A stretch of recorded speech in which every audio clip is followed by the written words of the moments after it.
Bismillahirrahmanirrahim. Assalamualaikum warahmatullahi wabarakatuh. Waalaikumsalam warahmatullahi wabarakatuh. Innal hamdalillah nahmaduhu wa nasta'inuhu wa nastaghfiruh wa na'udzu billahi min shururi anfusina wa min sayyiati a'malina. Man yahdihillahu fala mudilla lahu wa man yudlilhu fala hadiya lahu. Asyhadu an la ilaha illallah wa asyhadu anna Muhammadan abduhu wa rasuluh alladzi la nabiyya ba'da amma ba'd.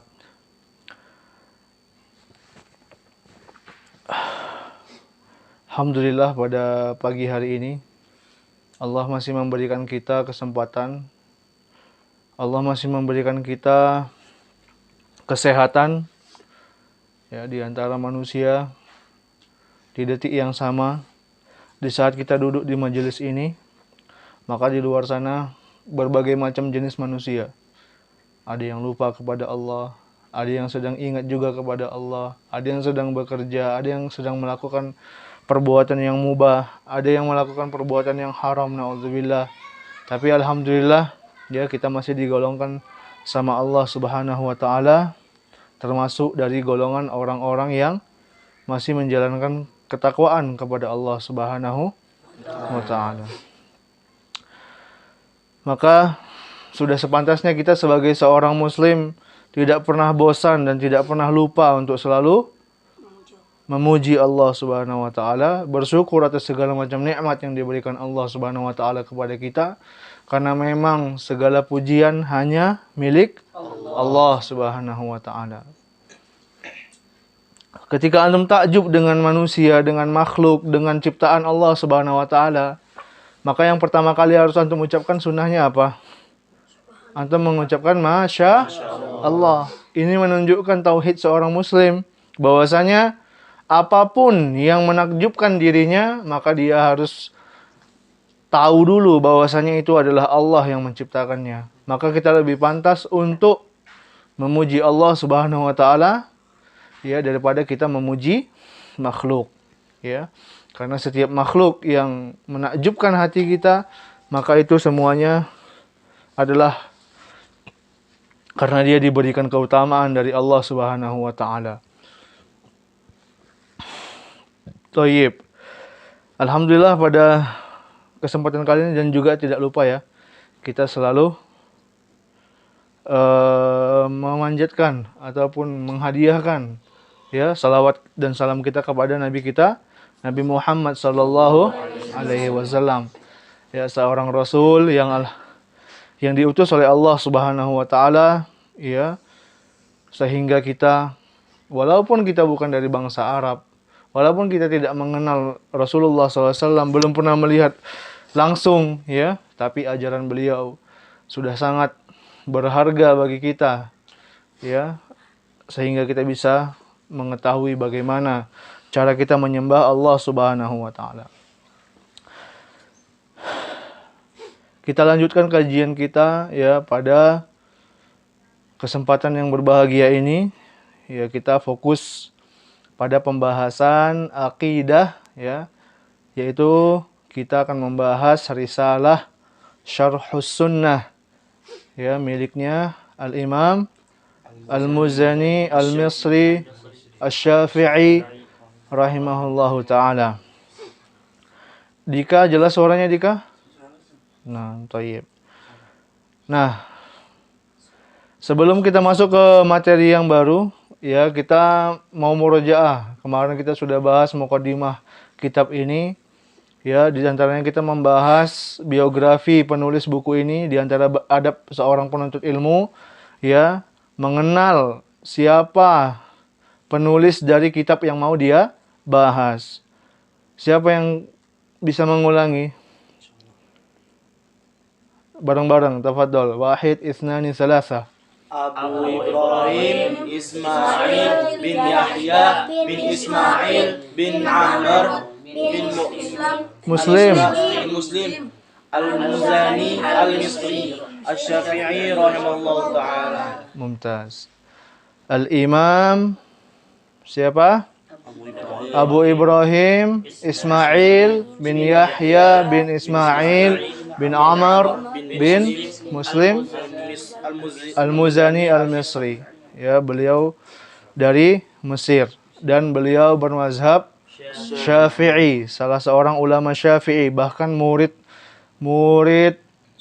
senior ya, murid terdekat kepada Imam Asy-Syafi'i rahimahullahu taala. Tahun berapa beliau lahir? 175 Hijriah. 175 Hijriah. Mumtaz.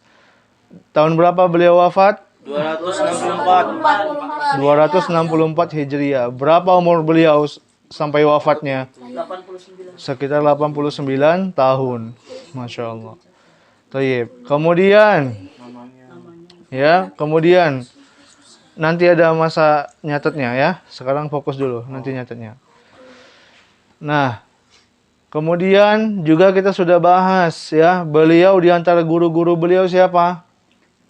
Al-Imam Muhammad bin Idris Asy-Syafi'i. Al-Imam Muhammad bin Idris Asy-Syafi'i. Siapa beliau itu? Yang mendirikan mazhab Ya, pendiri mazhab Syafi'i ya. Semua orang kenal Imam Syafi'i rahimahullah wa radhiyallahu anhu ya. Semua orang kenal Imam Syafi'i rahimahullah. Siapa yang tidak kenal Imam Syafi'i? Ya. Kitab-kitab beliau dipelajari dan dibaca ya. Kitab-kitab beliau sangat fenomenal ya. Beliau punya pandangan yang sangat kuat dan juga ilmu hadis ya. Beliau adalah ulama besar ya. Kalau muridnya saja sekelas Imam Al-Muzani, maka kita sudah paham gimana gurunya ya. Dan beliau juga mengatakan bahwasanya beliau belajar kepada Imam Syafi'i. Apa di antara bentuk usaha beliau dalam belajar bersama Imam Syafi'i? Membaca kitab Ar-Risalah. Nah, beliau membaca kitab Ar-Risalah ya, miliknya Imam Asy-Syafi'i rahimahullah sebanyak 500 kali. Ya, ini bentuk keseriusan beliau dalam menuntut ilmu. Bayangkan ya, kalau kita baca kitab, satu kitab aja mau ngulangnya lagi kita, kadang-kadang datang syaitan membuat kita malas. Bahkan ada orang yang seumur hidupnya nggak pernah nyelesain satu kitab aja diselesaikan gitu baca. Ya, maka penuntut ilmu khususnya di pesantren Safiyah harus mulai membudayakan, membiasakan untuk membaca kitab sampai selesai. Kalau yang tunanetra ya bisa baca kitab PDF. Tapi kalau sekarang baca PDF bahasa Arab mungkin belum bisa ngerti ya. Tapi insya Allah nanti akan iya walaupun braille-nya bahasa Arab. Tapi kalau belum bisa bahasa Arab ya sama juga. Tapi alhamdulillah sebagian sudah ada yang mulai mulai lancar bahasa Arab ya. Insya Allah nanti di kelas ya kita akan belajar lebih dalam lagi. Kenapa antum harus mempelajari bahasa Arab? Karena bahasa Arab itu adalah ilmu pengantar ya untuk antum masuk ke dalam Al-Quran dan sunnah Nabi Shallallahu Alaihi Wasallam dan juga ke dalam kitab-kitabnya para ulama ya. Dasar kita, sumber kita dalam beragama adalah Al-Quran dan sunnah Nabi Shallallahu Alaihi Wasallam. Namun apakah kita bisa langsung masuk ke dalam Al-Quran dan Sunnah? Tidak. Kemudian kita beristimbat, mengeluarkan hukum dan lain sebagainya, bisa? Tidak. Enggak, harus melalui para ulama. Ya, itulah fungsinya seseorang itu bermazhab. Ya, seorang penuntut ilmu, ya, dia itu tidak bisa tidak bermazhab. Walaupun kita tidak menafikan bahwasanya terkadang kita juga akan menyelisihi pendapat di dalam sebuah mazhab. Kenapa? Karena yang namanya pendiri sebuah mazhab juga manusia. Bukan seperti Rasulullah yang maksum, yang sudah dijamin sama Allah Subhanahu wa taala tidak berbuat kesalahan. Sedangkan Imam Syafi'i rahimahullah, beliau punya qaulul qadim wa qaulul jadid. Ya. Al-qaulu al-qadim wa al-qaulu al-jadid. Beliau punya pendapat lama dan pendapat baru. Ketika beliau masih di Baghdad, beliau punya kitab fikih dan pendapat fikih tertentu. Ketika beliau hijrah ke Mesir, terkadang sebagian pendapatnya bisa berubah. Ya, itu makanya beliau mengatakan ambillah pendapatku. Ya, apapun yang menyelisihi Al-Quran dan Sunnah dari pendapatku, maka jangan diambil. Seorang penuntut ilmu agama itu, ya dia sudah pasti harus bermazhab. Kenapa? Karena itu sebagai landasan awal dalam memahami sebuah hukum, ya. Nggak mungkin kita tiba-tiba belajar, anak udah pandai bahasa Arab ini, udah ngerti bahasa Arab. Bahkan anak ahli dalam bahasa Arab. Kemudian meninggalkan para ulama dan langsung mau masuk ke dalam Al-Quran dan Sunnah. Tidak bisa. Bahkan ulama-ulama hadis yang besar, ya mereka juga mengambil ilmu dari para ulama sebelum mereka. Buktinya apa? Mereka mempunyai guru. Bahkan ada yang gurunya sampai ratusan. Ini menunjukkan untuk memahami Al-Quran dan Sunnah, bukan serta-merta bisa bahasa Arab, terus kita bisa belajar begitu saja dan mengambil hukum, mengeluarkan hukum, tidak. Ya, bahkan harus terlebih dahulu bermazhab. Seperti Imam Ibnu Katsir, apa mazhabnya? Asy-Syafi'i, ya. Kemudian Al-Imam Ibnu Qayyim Al-Hambali, ya. Beliau menempuh jalan memahami Al-Quran dan Sunnah melalui mazhab Hambali. Namun jangan sampai mazhab-mazhab ini membuat kaum muslimin terpecah belah, ya.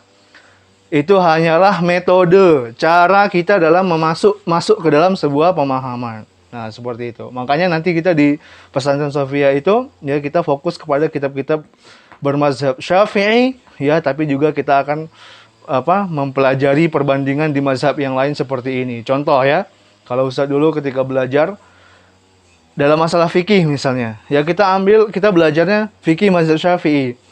Contoh misalnya bab toharoh, seperti ini. Nah, kemudian, ya, kita juga tidak menutup kemungkinan. Kita pergi ke perpustakaan, kemudian di perpustakaan itu lengkap. Ada fikih mazhab Hambali, fikih mazhab Hanafi, fikih mazhab Maliki. Ya, kita baca, kita perbandingan, seperti itu, ya. Nah, kalau nanti kita sudah sampai ke derajat, ya, hafalan hadis kita sudah sampai sekian ribu hadis, misalnya ini, ya. Kan cita-cita nggak masalah, kan? Nah, dan antum sudah sampai ke derajat bisa membandingkan antara pendapat-pendapat tersebut, ya, maka tidak menutup kemungkinan, ya, antum bisa juga mengambil pendapat para ulama yang mentarjih sebuah pendapat, ya, menganggap ini pendapat paling kuat, yang ini paling kuat. Bukan kita yang berpendapat, tapi kita mengambil juga dari para ulama. Ya, begitulah proses kita dalam belajar ilmu tadi, ya. Maka Imam Al-Muzani rahimahullah, beliau mazhabnya apa? Bermazhab Syafi'i. Beliau berguru kepada Imam Asy-Syafi'i rahimahullah, ya. Dan beliau juga tidak tidak fanatik buta dengan mazhab beliau, ya. Namun beliau mengambil langkah untuk mengikuti Imam Syafi'i. Nah, tafadhal. Nah, Tayyib. Kita juga kemarin sudah, ya, membahas sebab Imam Al-Muzani rahimahullah, ya, menulis risalah Syarhus Sunnah. Siapa yang bisa mengulang? Apa sebabnya? Kemarin penyebabnya Imam Al-Muzani menulis Syarhus Sunnah. Karena pada saat itu banyak terjadi fitnah-fitnah akidah. Karena di zaman beliau terjadi fitnah akidah. Salah satunya adalah fitnah akidah khalqil Quran, ya, yaitu waktu itu, ya, khalifah di zaman beliau dan di zaman sebelum beliau, ya, terkena syubhat Mu'tazilah. Ya, waktu itu mulai masuk filsafat, ya, di kekhilafahan. Ya, mulai masuk filsafat, kemudian orang mulailah, kalau filsafat untuk ilmu dunia, ya bagus, ya. Kenapa? Karena untuk pengembangan. Kenapa bisa begini? Kenapa bisa begini? Kenapa bisa begini? Maka terciptalah teknologi seperti itu. Dari pertanyaan kenapa bisa begini, ya.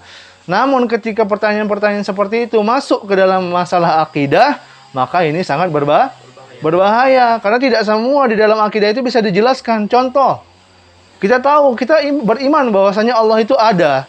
Allah itu sebagai pencipta. Tapi bisa nggak kita bertanya bagaimana bentuk Allah? Bisa nggak?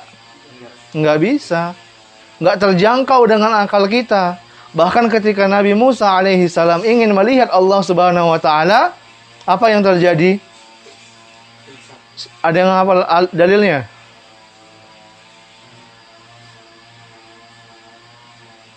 Ya, ketika Nabi Musa alaihissalam ingin melihat Allah Subhanahu wa taala, maka Allah memerintahkan Nabi Musa untuk melihat gunung. Ya, mana lebih kuat tubuh kita sama gunung? Materialnya mana lebih kuat? Gunung lebih keras. Ya, kalau kita ditabrak mobil aja bisa remuk tulang-tulang kita. Ya, maka Allah menyuruh Nabi Musa untuk lihat gunung itu. Ya, fa in istaqarra makanaha, kalau seandainya gunung itu tetap di tempatnya, maka kamu akan bisa melihatku, kata Allah Subhanahu wa taala. Ya, falamma tajalla rabbuhu. Namun ketika Allah masih tajalla, belum menunjukkan masih mau menampakkan kebesarannya, gunung itu pun sudah hancur lebur. Sampai akhirnya Nabi Musa alaihissalam pingsan. Ya, tidak semua bisa kita pertanyakan kenapa bisa begini, kenapa begitu dalam masalah akidah. Nah, waktu itu terjadilah fitnah yang sangat luar biasa bahkan khalifah saja sampai terkena syubhat orang-orang Mu'tazilah yang mengatakan Al-Qur'an itu makhluk. Ya, nanti lebih dalamnya kita akan belajar nanti di ini pelajaran yang tinggi belajar kelompok-kelompok yang di dalam Islam ini sesuatu yang tidak bisa di awal-awal menuntut ilmu langsung belajarnya al-firaq gitu, nggak bisa. Ya, belajar dulu akidah yang benar, belajar gimana pemahaman para ulama seperti Al-Imam Al-Muzani rahimahullah, bagaimana mereka menjelaskan akidah yang benar. Nah, itu dulu kita pelajarin, baru nanti akan ada masanya kita akan mempelajari kelompok-kelompok yang keluar pemahamannya dari pemahaman yang benar. Di antaranya Mu'tazilah. Ya, ada juga pemahaman Khawarij. Ya, Khawarij itu di antaranya apa? Kesesatannya Khawarij. Mereka mengkafirkan pemimpin kaum muslimin. Maka terbiasa mereka itu buat kerusakan, ngebom sana, ngebom sini Boleh nggak seperti itu? Nggak boleh, Seperti itu. Jadi ada kelompok-kelompok yang memang dia keluar pemahamannya dari pemahaman yang benar. Tapi nanti ada masanya kita pelajari. Salah satunya, kenapa orang-orang Mu'tazilah itu mengatakan Al-Qur'an itu makhluk, bukan firman Allah Subhanahu wa taala.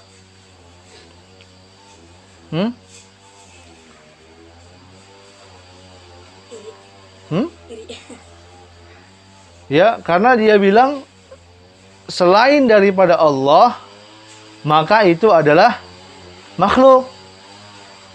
Al-Qur'an itu mereka menganggapnya selain dari Allah Subhanahu wa taala.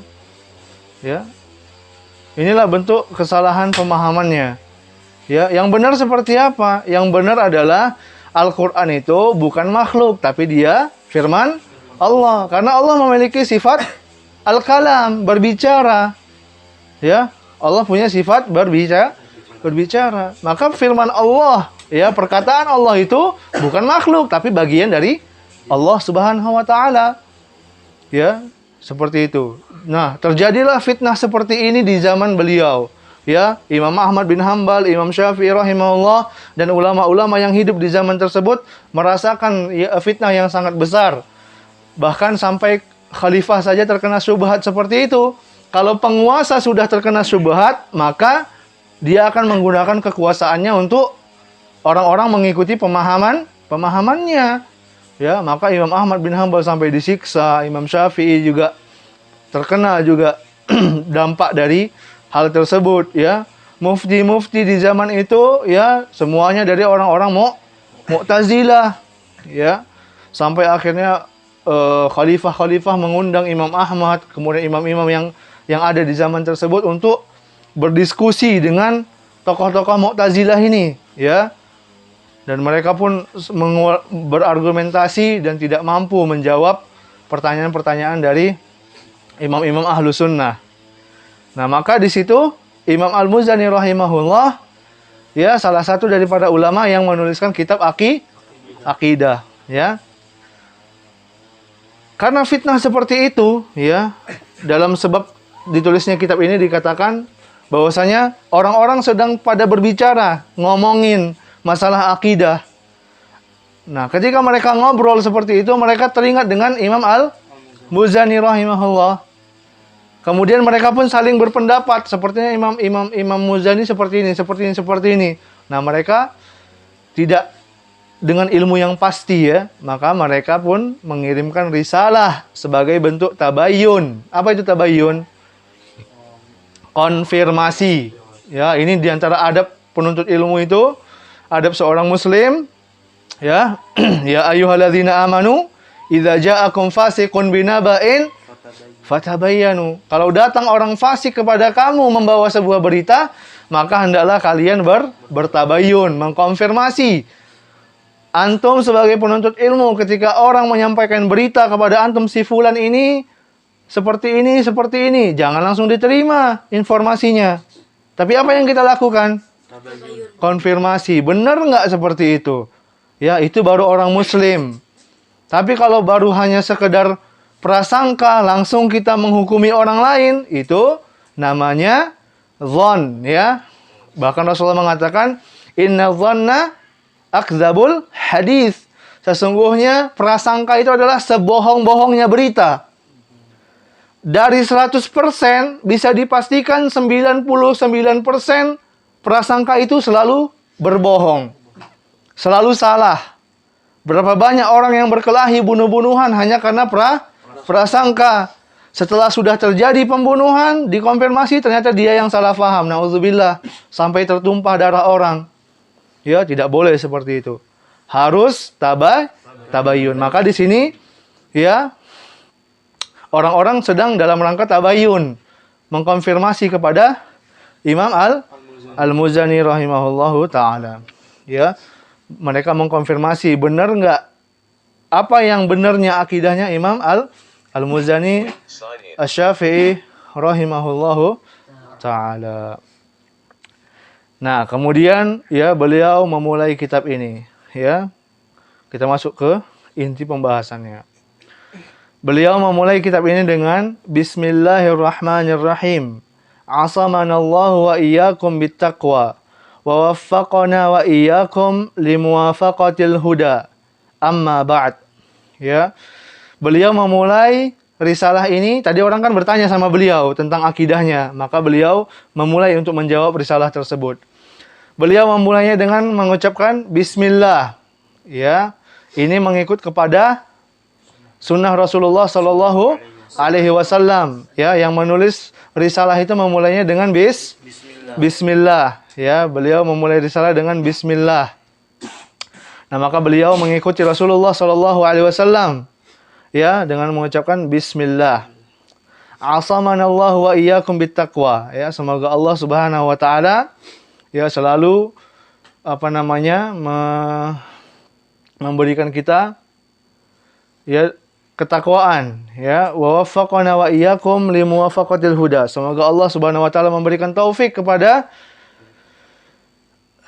kita semua, ya, untuk selalu menepati atau mengikuti petunjuk. Amma ba'd. Ya, di antara bentuk sunnah adalah setelah kita memuji Allah Subhanahu wa taala di dalam pembukaan, maka kita mengatakan amma ba'd. Ya, amma ba'd. Ya, ada yang juga mengatakan wa ba'd, tapi yang jelas, yang ada dalilnya adalah Rasulullah biasanya mengakhiri setelah menyampaikan khutbatul hajah, maka beliau mengatakan amma ba'd. Ya. Baik. Fa innaka sa'altani an uwaddiha laka minas sunnati amran tusabbiru nafsaka 'ala at-tamassuki bih. Ya. Sesungguhnya kamu telah bertanya kepadaku, ya, agar aku menjelaskan kepada kalian minas sunnati amran, ya, tusabbiru nafsaka 'ala at-tamassuki bihi. Ya, kalian bertanya kepadaku tentang sunnah. Ya, yang agar kalian bersabar ya untuk berpegang teguh di atasnya. Apa maksudnya? Ya, seperti kita jelaskan tadi bahwasanya orang-orang bertanya kepada beliau tentang masalah akidah. Ya, tapi beliau di sini menggunakan lafaz sunnah. Ya, an uwaddihalaka minas sunnati amran. Jadi di sini beliau menggunakan lafaz sunnah ya. Sunnah sebagaimana yang kita jelaskan kemarin gimana? Apa yang dimaksud dengan sunnah? Setiap perkataan, berbuat perbuatan. Nah, iya. Nah, sunnah itu ya kalau menurut ulama fikih artinya kalau istilah sunnah dibawa kepada masalah fikih, maka yang dimaksud dengan sunnah di sini adalah hukum ya. Perbuatan yang ketika dikerjakan dia menjadi berpahala, namun tidak dikerjakan dia tidak berdosa. Itu kalau pembahasannya fikih ya. Jadi jangan salah paham. Di masyarakat seringnya itu yang ngertinya dibilang sunnah itu adalah yang kalau dikerjakan dia berpahala, ditinggalkan tidak berdosa. Masyarakat secara umum tahunya cuma itu. Tapi kalau penuntut ilmu karena dia mengkaji, maka dia naik levelnya. Bahwasanya istilah sunnah ini menurut ulama fikih beda. Menurut ulama ahlul hadis beda.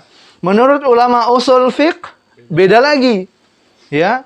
Namun secara umum ya, yang kita maksudkan di sini adalah sunnah itu ya pengertiannya adalah segala sesuatu yang datang dari syariat Islam. Ya. Dari syariat Islam. Nah, termasuklah di situ akidah, termasuk di situ amalan-amalan ibadah, ya. Maka di sini yang dimaksud sama Imam Al-Muzani adalah terkhusus dalam masalah akidah, ya. Mereka menamakannya as-sunnah.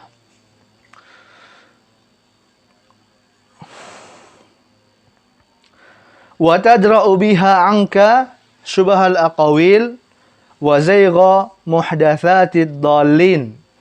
Wa qad syarahtu laka minhajan mudihan lam alu nafsi wa iyyaka fihi nushan wa bada'tu fihi bihamdillahi dzirrusdi wat tasdid. Ya, kemudian beliau mengatakan ya, aku akan menjelaskan kepada kalian ya perkara-perkara di dalam sunnah, maksudnya perkara-perkara akidah ya yang kalian akan berpegang teguh dengannya, dan perkara-perkara yang akan kujelaskan ini ya akan melindungi kalian ya, akan membuat kalian ya terhindar dari syubhat-syubhat orang-orang yang membuat syubhat. Apa itu syubhat? Apa itu syubhat? Siapa yang di Arba'in Nawawi ada kan? Siapa yang hafal? Innal halala bayyin wa harram. Innal halala bayyinun. Terus? Wa innal harram bayyinun. Wa bainahuma umurun mushtabihat, ya. Sesungguhnya yang halal itu jelas, kata Rasulullah. Yang haram juga jelas. Ada yang halal tapi dia nggak jelas, ada nggak? Kalau minum air, halal atau haram? Halal. Makan nasi, halal atau haram? Halal. Dari mana antum tahu itu halal dengan haramnya? Kalau dalam perkara yang bukan ibadah, hukum asalnya adalah halal sampai datang dalil atau petunjuk yang mengharamkannya. Contoh, semua makanan itu halal kecuali beberapa yang dijelaskan dengan dalil itu haram. Contohnya apa? Khamar misalnya, khinzir, ya. Apa itu khinzir? Iya ya. Bahasa Sundanya apa? Khinzir. Bagong. Bahasa Jawanya apa, Mas Faris? Celeng. Celeng ya, celeng sama bagong hukumnya haram karena ada dalil yang menjelaskan keharamannya. Ya. Minum khamar, halal atau haram? Haram. Haram. Dari mana antum tahu haram? Karena ada dalil Ada dalil yang menjelaskannya. Tapi secara umum ya, segala sesuatu itu halal sampai ada dalil yang ataupun petunjuk yang mengharamkannya. Baik. Kemudian ya, sampai mana tadi penjelasannya? Coba. Ustaz bertanya tadi tentang syubhat ya. Apa itu syubhat? Dan kata Rasulullah, halal itu jelas, haram itu jelas. Dan di antara keduanya ada umurun mustabihat. Ada perkara-perkara yang samar-samar, nggak jelas. Itulah yang disebut dengan syubhat. Ya. Man dakhala fi syubhat. Nah, man waqa'a fi syubhat waqa'a fil haram. Barang siapa yang masuk ke dalam perkara-perkara syubhat ini, maka dia akan jatuh kepada keharaman.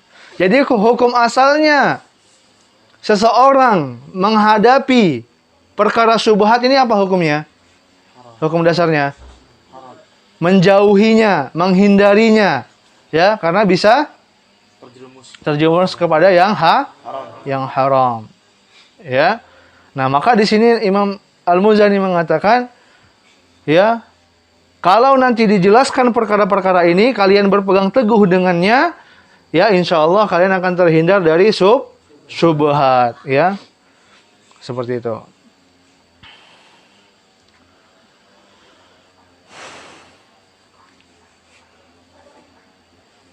Tayyib. Kemudian beliau ya memuji Allah Subhanahu wa taala, alhamdulillahi ahaqqu man dzukir wa aula man syukir wa alaihi uthni alwahidus samad laisa lahu sahibatun wala walad jalla 'anil mathili fala shabiha lahu wala adil as-sami' al-basir al-alimul khabir al-mani'ur rafi'. Ya. Beliau memuji Allah Subhanahu wa taala, ya, segala puji bagi Allah yang paling berhak untuk diingat, ya, kita berzikir kepadanya. Wa aula man syukir, dan Allah itu adalah zat yang lebih utama untuk disyukuri. Ya, wa alaihi usni, dan kepadanya lah aku memuji, al-wahidus samad, ya, zat yang maha esa, tempat bergantung semua makhluk. Laisa lahu sahibatun wala walad. Allah tidak membutuhkan sahabat, tidak membutuhkan istri, tidak membutuhkan pasangan, dan juga tidak membutuhkan anak. Ya, tidak ada bagi Allah itu istri dan anak. Allah Maha Esa, tidak membutuhkan pasangan. Zat yang sempurna. Jalla 'anil mathil. Allah adalah zat yang mulia dari berbagai macam permisalan. Fala syabiha lahu wala adil. Tidak ada yang serupa dan sebanding dengan Allah Subhanahu wa taala. As-Sami', yang maha mendengar, wal basir, yang maha melihat. Al-alimul khabir, Allah yang maha mengetahui dan mengabarkan segala macam perkara. Al-mani' ar-rafi', ya. Allah yang melarang dan mengangkat, yang menghinakan dan mengangkat suatu perkara, ya. Alin ala arsyihi, Allah itu tinggi di atas arasnya. Wa huwa danin bi ilmihi min khalqihi, dan Allah itu ilmunya meliputi makhluknya, ya. Allah itu ilmunya meliputi makhluknya, ya, tapi zatnya tinggi, ya, di atas arasy, sesuai dengan firman Allah Subhanahu wa taala. Ya. Ahata ilmuhu bil umur. Ilmu Allah Subhanahu wa taala meliputi segala sesuatu. Wa anfadha fi khalqihi sabiqal maqdur. Ya. Dan Allah Subhanahu wa taala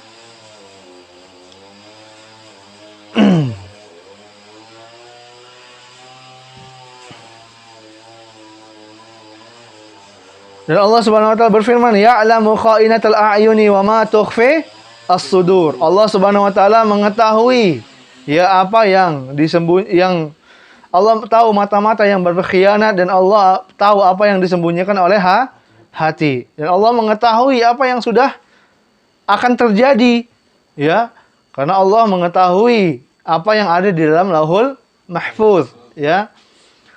Bahkan apa yang antum kerjakan nanti 1 detik, 2 detik, 3 detik yang akan datang atau berapa menit yang akan datang, berapa jam yang akan datang, Allah Subhanahu wa taala telah mengetahuinya. Karena Allah zat yang maha sempurna. Allah mengetahui ya wa anfadza fi khalqihi sabiqal maqdur. Ya. Baik. Fal khalqu amiluna bisabiqi ilmihi. Ya. Maka ini masalah akidah ya, antum harus ketahui nih. Ini penjelasan Imam Al-Muzani Asy-Syafi'i. Imam Al-Muzani ya, beliau yang bermazhab Syafi'i, ya ulama dari senior dari ulama Syafi'iyah, beliau sedang menjelaskan bab akidah seorang muslim. Yang harus seorang muslim itu berpegang teguh dengannya. Karena terlalu banyak subhat-subhat di luar sana ya yang akan menyelewengkan kita dari akidah yang benar. Maka cara terbaik kita adalah kembali kepada para ulama. Salah satunya adalah apa yang beliau tulis di sini, yaitu Al-Imam Al-Muzani ya Asy-Syafi'i rahimahullahu taala. Dan semua ulama mazhab Syafi'i, mazhab Hambali, Maliki, ya Hanafi, mereka semuanya berakidah Ahlus Sunnah wal Jamaah. Maka tempat yang paling aman untuk mencari akidah yang benar adalah kembali kepada ulama-ulama Ahlus Sunnah, ya, ulama-ulama yang menyandarkan dirinya kepada Al-Qur'an dan Sunnah, yaitu para ulama mazhab. Contoh yang paling besar adalah ulama-ulama mazhab, ya, seperti Imam Hanafi, Imam Maliki, ya, kemudian Imam Syafi'i, kemudian Imam Ahmad bin Hambal, ya.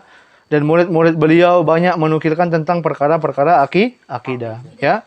Tadi beliau di sini Imam Al-Muzani mengatakan alin ala arsyihi. Allah itu tinggi di atas arasnya. Apa dalilnya? Ar-Rahmanu 'alal 'arsy istawa. Ar-Rahmanu 'alal 'arsy istawa. Allah itu dialah Ar-Rahman. Apa artinya Ar-Rahman?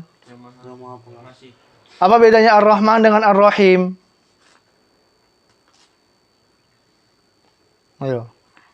Kalau Ar-Rahman itu hanya, kalau Ar-Rahman itu rahmat untuk mencakup seluruh makhluk, kalau Ar-Rahim itu untuk orang beriman. Ya. Ar-Rahman ya itu lafaznya umum, ya, Allah yang Maha merahmati semua makhluk, ya, orang muslim, orang non muslim, kemudian orang hewan-hewan, makhluk di langit dan di bumi, semuanya mendapatkan rahmat Allah Subhanahu wa ta'ala. Gak usah kita ngomong panjang-panjang, dalam-dalam. Nafas itu rahmat Allah enggak? Ada enggak orang yang bisa bernafas tanpa rahmat Allah Subhanahu wa ta'ala? Enggak ada. Ya. Bahkan Allah memberikan nafas itu kepada semua makhluk. Hewan bernafas, ya. Orang muslim, orang yang tidak muslim pun bernafas. Bisa terkena paparan matahari misalnya, ya. Di pagi hari bagus, sinar UV-nya bagus. Ini misal. Apakah cuma orang muslim yang kena sinar matahari? Enggak. Semua bisa dapat. Udara Allah semua bisa menikmati. Bumi Allah semua bisa menikmati. Ya, ini bentuk rahmat Allah kepada seluruh makhluknya. Ya.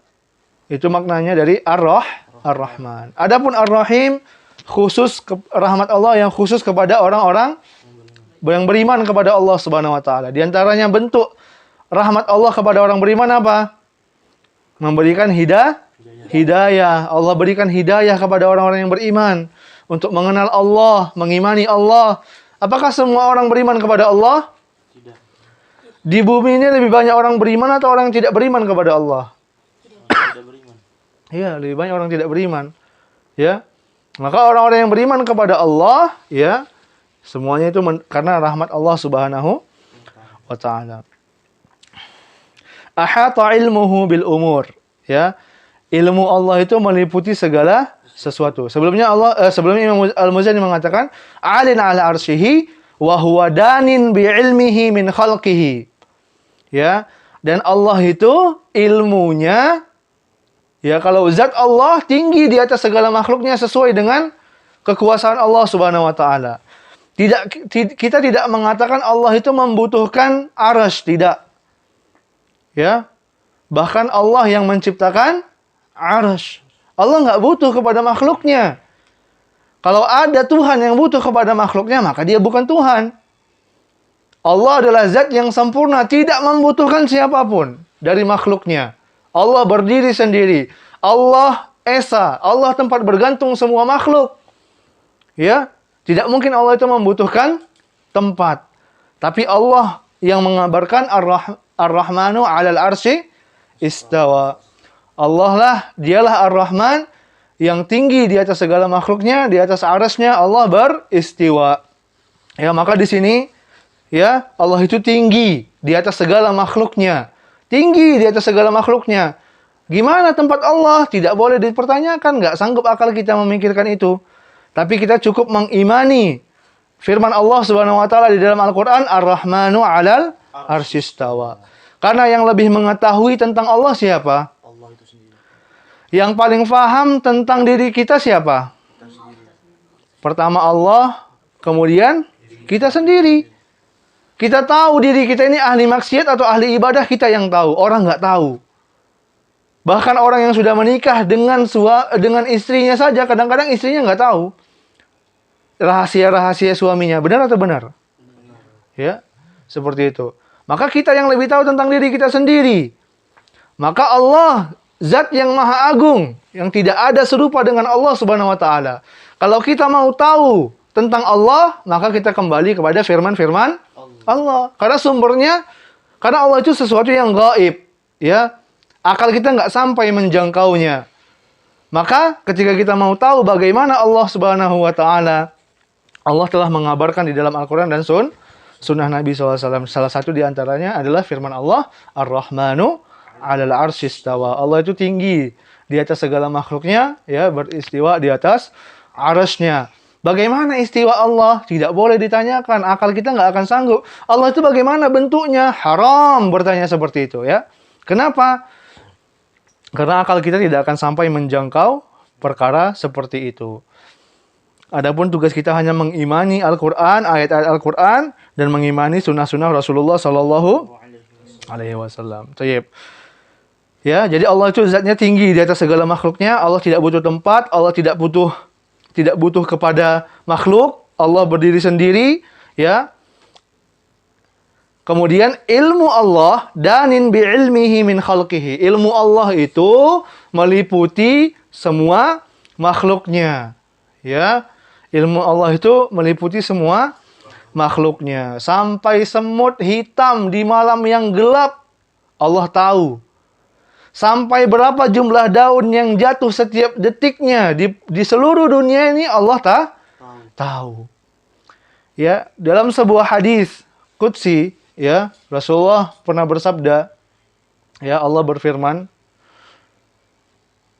ketika seorang hamba mengatakan Alhamdulillahi Rabbil Alamin di dalam salatnya, maka Allah menjawab, Hamadani abdi. Allah menjawab, sesungguhnya hambaku telah memujiku. Antum ketika salat, Allahu Akbar, kemudian antum membaca Al-Fatihah, Bismillahirrahmanirrahim, Alhamdulillahi Rabbil Alamin. Maka Allah menjawab.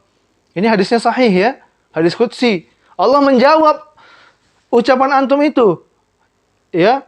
Antum ketika mengatakan Alhamdulillah, maka Allah menjawab, Hamadani abdi. Ar-Rahmanir Rahim, Asna alayya abdi. Sesungguhnya hambaku telah memujiku. Begitu seterusnya. Ya. Coba antum bayangin. Bisa nggak akal kita menjangkau berapa orang yang sholat setiap harinya? Di beberapa tempat, di beberapa wilayah, di seluruh dunia ini, kemudian Allah jawabin itu satu persatu. Sampai nggak akal kita ke sana? Nggak sampai. Tapi ini hadisnya sahih nggak? Sahih. Allah melakukan hal tersebut tidak? Melakukan. Ya, itu diantara bentuk keimanan kita kepada Allah Subhanahu wa taala. Jadi tugas kita, Allah mengatakan ketika seorang hamba mengatakan Alhamdulillahirabbil alamin, Allah pun menjawabnya. Allah mampu menjawab tanpa pusing sedikit pun. Allah Maha mendengar. Setiap hari berapa jumlah manusia yang berdoa kepada Allah? Apakah sama isi doanya semua? Berapa banyak yang lagi punya permasalahan di seluruh dunia ini? Bukankah mereka ketika punya permasalahan masing-masing semuanya minta sama Allah? Semuanya minta sama Allah. Bintang permintaannya beda. Mas Faris beda permintaannya. Desta minta permintaannya beda. Dika permintaannya beda. Masalahnya beda. Kegundahan hatinya beda. Ya, tapi semuanya sama-sama minta kepada Allah. Dan Allah Maha mendengar semua doa-doa itu tanpa sedikit pun Allah pusing, tanpa sedikit pun Allah lelah. Allah bisa mendengar dalam sekali permintaan orang yang bermacam ragam, Allah tahu. Itulah kesempurnaan Allah Subhanahu wa taala. Sekarang contoh, Rafa ya berdiri di sebuah tempat. Kemudian di depannya ada 5 orang. Lima-limanya ngomong sama Rafa dengan perkataan yang beda-beda. Gimana Rafa kira-kira kondisinya kalau seperti itu? Marah, pusing, bingung. Apa sih ini ngomong apa? Satu-satu ngomongnya kan gitu ya. Nah, tapi kalau Allah Subhanahu wa taala adalah Rabbul Alamin, zat yang Maha Esa, Maha Kuasa, Maha Sempurna. Ya, Allah bisa mendengar berapa miliar pun orang berdoa kepada Allah, Allah tahu dan Allah jawab semuanya. Ya, karena konsekuensi Allah mengatakan ud'uni astajib lakum. Berdoalah kepadaku maka akan aku ijabah. Itu sudah janji Allah. Berarti siapapun yang berdoa kepada Allah, Allah akan menjawab doa-doa tersebut. Ya. Maka Allah, akal kita nggak akan sampai memikirkan itu. Faham ya?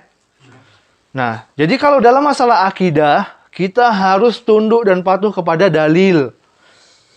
Ya, kalau Allah mengatakan Ar-Rahmanu 'alal arsy istawa, sudah terima ayatnya. Ya, terima ayatnya, Allah mengabarkan seperti itu. Bukan tugas kita bertanya-tanya lagi, gimana Allah di atas arsy? Apa yang Allah lakukan?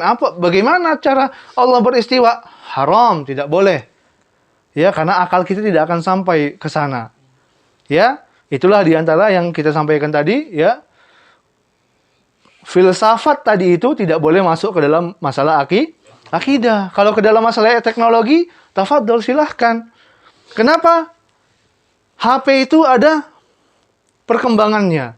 Komputer ada perkembangannya. Motor ada perkembangannya. Mobil ada perkembangannya. Kenapa? Berawal dari iya. Kenapa begini? Kenapa begini? Bagaimana kalau begini? Bagaimana kalau begitu? Itu boleh untuk masalah dunia silahkan. Agar berkembang. Bahkan Rasulullah juga mengatakan, Antum a'lamu bi umuri dunyakum. Sesungguhnya kamu lebih memahami, lebih mengetahui ya dalam masalah dunia kalian. Tapi kalau dalam masalah agama, akidah, sami'na wa ata'na. Kami dengar dan kami taat. Nah, maka ahata ilmuhu bil umur. Ilmu Allah itu meliputi segala sesuatu. Antum sembunyi di bawah tanah yang paling dalam, udah deket kepada perut bumi misalnya ya. Allah tahu antum lagi ngapain di dalam. Allah tahu antum lagi sembunyi, Allah tahu. Matiin lampu. Ya, gelap gulita. Ya, antum sedang ngapain? Allah tahu. Antum sembunyi-sembunyi bermaksiat kepada Allah Subhanahu wa taala, Allah tahu. Maka ilmu Allah itu meliputi segala sesuatu.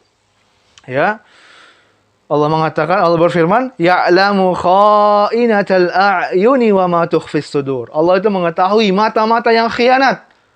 Ya, dan apa yang disembunyikan oleh hati-hati manusia. Ya. Fal khalqu 'amiluna bisabiqi ilmihi. Maka makhluk itu ya mereka beramal dengan apa yang sudah diketahui sama Allah Subhanahu wa taala. Karena sebelum langit dan bumi ini diciptakan, Allah sudah menuliskan semua apa yang terjadi dari awal sampai nanti hari kiamat. Sudah ditulis sama Allah semuanya di dalam Lauhul Mahfuz. Makanya dalam sebuah hadis dikatakan jin itu senantiasa mencuri berita langit. Mereka bertumpuk-tumpuk sampai ke langit, mereka mendengar-dengar berita langit. Ya, ketika Allah memerintahkan hari ini akan terjadi seperti ini. Ya, maka jin-jin itu mencuri kabar-kabar, kemudian mereka turun ke dunia lagi dan memberikan kabar kepada dukun-dukun. Makanya ada dukun yang bilang nanti 2021 ada pesawat jatuh. Warnanya biru, ada merah-merahnya segala macam. Benar kejadian pesawat jatuh. Apakah kita mengatakan dia yang benar? Tidak. Bisa jadi dia mengambil berita dari jin. Ya, dan itu haram di dalam Islam. Tidak boleh bekerja sama dengan jin. Rasulullah seumur hidupnya berapa kali melaksanakan peperangan? Jihad fisabilillah. Ada nggak riwayat yang menunjukkan Rasulullah itu pernah bekerja sama dengan jin untuk berperang melawan orang kafir? Bahkan Allah yang menurunkan bala tentara dari para malaikat. Allah yang menurunkan, bukan Rasulullah yang minta. Ya. Tapi pernah nggak Rasulullah, wahai jin, kami hari ini mau jihad, siapa yang mau ikut? Pernah nggak seperti itu ada hadisnya? Nggak ada. Sangat heran sekali kita hari ini ada orang yang bekerja sama dengan jin. Ilmu apa? Ilmu kebal. Siapa yang punya ilmu kebal di sini? Biar usah tes dulu. Pakai pisau dapur aja. Ya. Nggak boleh. Nggak ada ilmu kebal. Rasulullah di salah satu peperangan, ya, ditebas dengan pedang, topeng topeng perangnya ya, yang terbuat dari besi. Ya, pelindung kepala beliau terbuat dari besi. Pecah. Dan besinya masuk ke dalam pipi beliau yang mulia sallallahu alaihi wasallam. Bahkan ketika Abu Bakar mau mengeluarkannya sangat susah, berarti kan sangat dalam. Ketika dicopot, mengalirlah darah dari pipi Rasulullah sallallahu alaihi wasallam.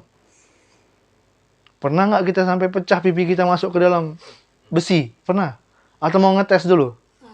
Ngetes ilmu kebalnya. Ya. Rasulullah saja ketika perang berdarah.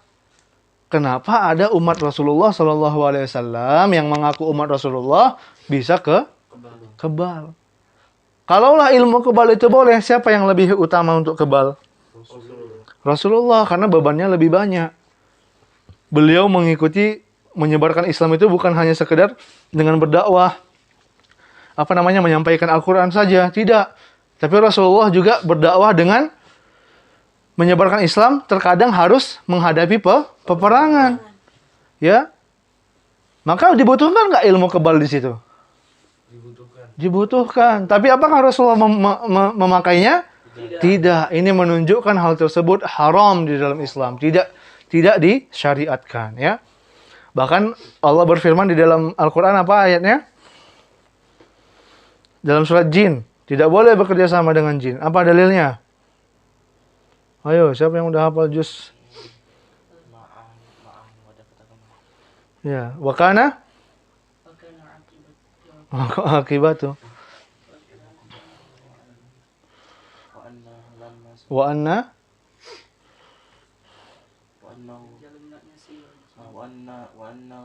kana rijalun minal insi ya'uduna birijali minal jinni fazaduhum rahaqa.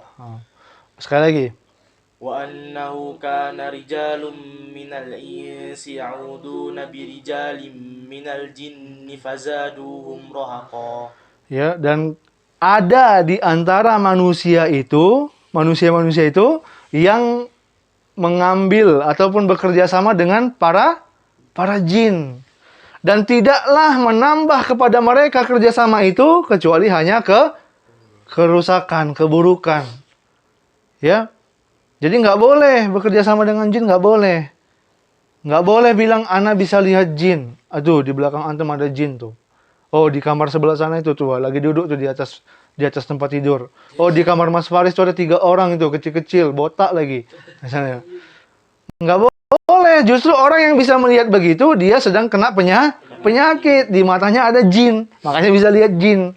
Harus diobatin, bukan malah bangga. Zaman sekarang enggak. Kalau mau masuk tahun ajaran, mau masuk tahun baru, yang laku siapa? Paranormal. Orang-orang tidak normal. Ya, yang laku seperti itu diminta pendapatnya. Gimana menurut kamu tahun ini? Oh, saya melihat akan ada bencana, akan ada ini. Buat apa itu? Untuk apa? Fungsinya apa? Justru Anda sedang sakit, harus diobatin karena ada jinnya yang mencuri-curi berita ke langit, kemudian kasih info sama kamu gitu. Ya, paham ya? Jadi tidak boleh seperti itu. Nah, Allah tahu ya apa yang ada pada mata-mata yang berkhianat, dan juga Allah tahu apa yang tersembunyi di dalam hati. Kemudian Allah mengatakan tadi, Imam Muzani mengatakan, ya, makhluk ini beramal dengan sesuatu yang sudah diketahui sama Allah Subhanahu wa taala. Allah sudah tahu bahwasanya Dika akan lahir ke dunia tanggal sekian-sekian. Allah sudah tahu ruh Dika akan ditiupkan ke rahim ibunya waktunya sekian-sekian. Allah sudah tahu nanti Dika akan menikah dengan si fulanah. Di mana tempatnya Allah sudah tahu itu. Dikanya belum tahu, ya. Tapi Allah sudah tahu. Mas Faris nanti jodohnya siapa? Allah sudah tahu. Hanya saja kita belum tahu. Ya, seperti itu.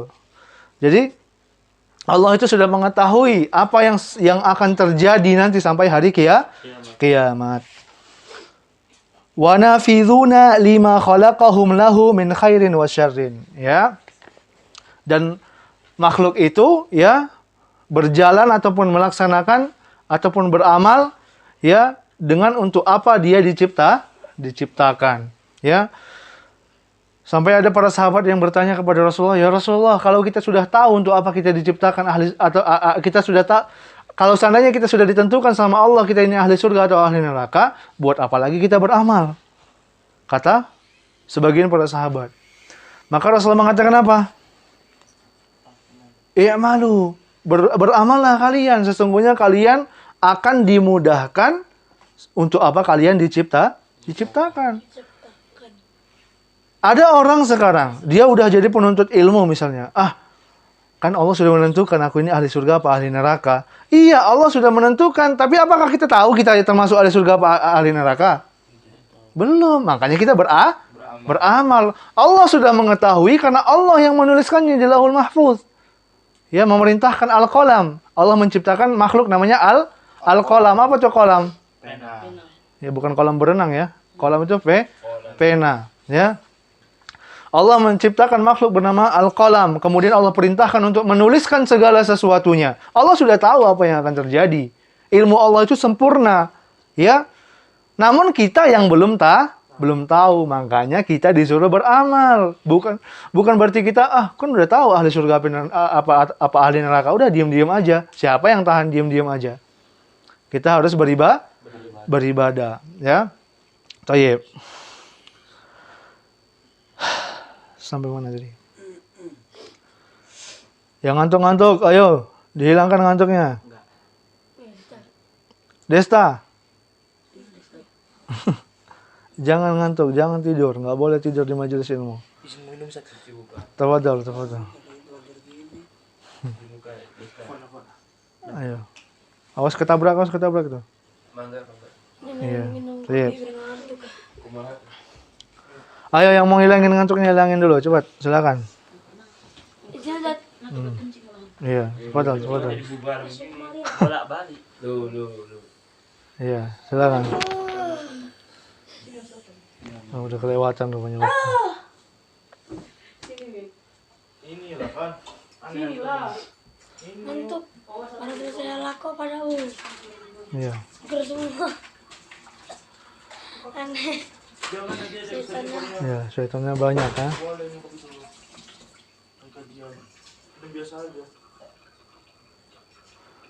Yang udah balik lagi. Baik, kita lanjutkan. Ya.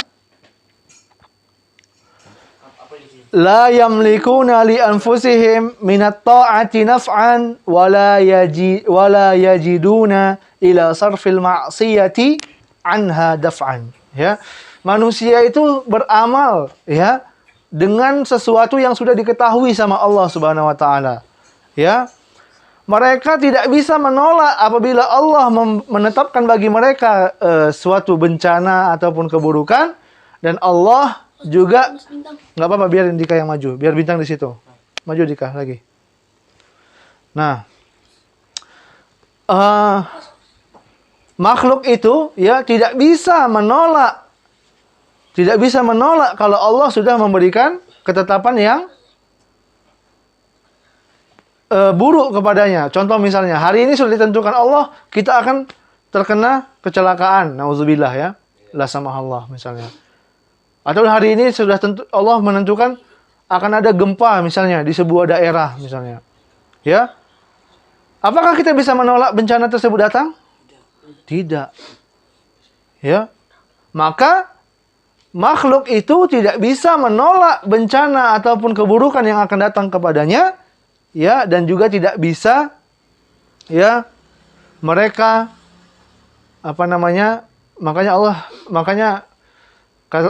barang siapa yang disesatkan sama Allah, maka tidak ada yang bisa memberikan petunjuk kepadanya.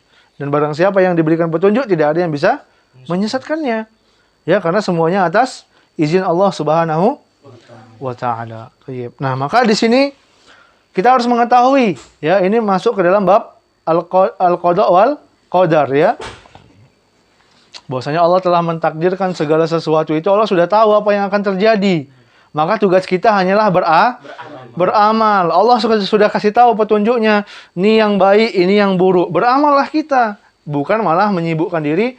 Aku ini ahli surga apa ahli neraka? Ahli surga apa ahli neraka? Akhirnya sibuk memikirkan itu, tidak beramal. Nauzubillahi min dzalik. Ya. Barang siapa yang beramal terhadap sesuatu, maka dia akan mati di atas amalan tersebut. Barang siapa yang berbuat baik dalam kehidupannya, insya Allah dia akan mati di atas kebaikan, insya Allah taala. Kemudian, ya, maka seseorang itu harus beramal dengan benar-benar sebenar-benar amalan, ya, yang sesuai dengan petunjuk dari Allah Subhanahu wa taala. Khalaqal khalqa bimasyiatihi an ghairi hajatin kanat bihi. Ya.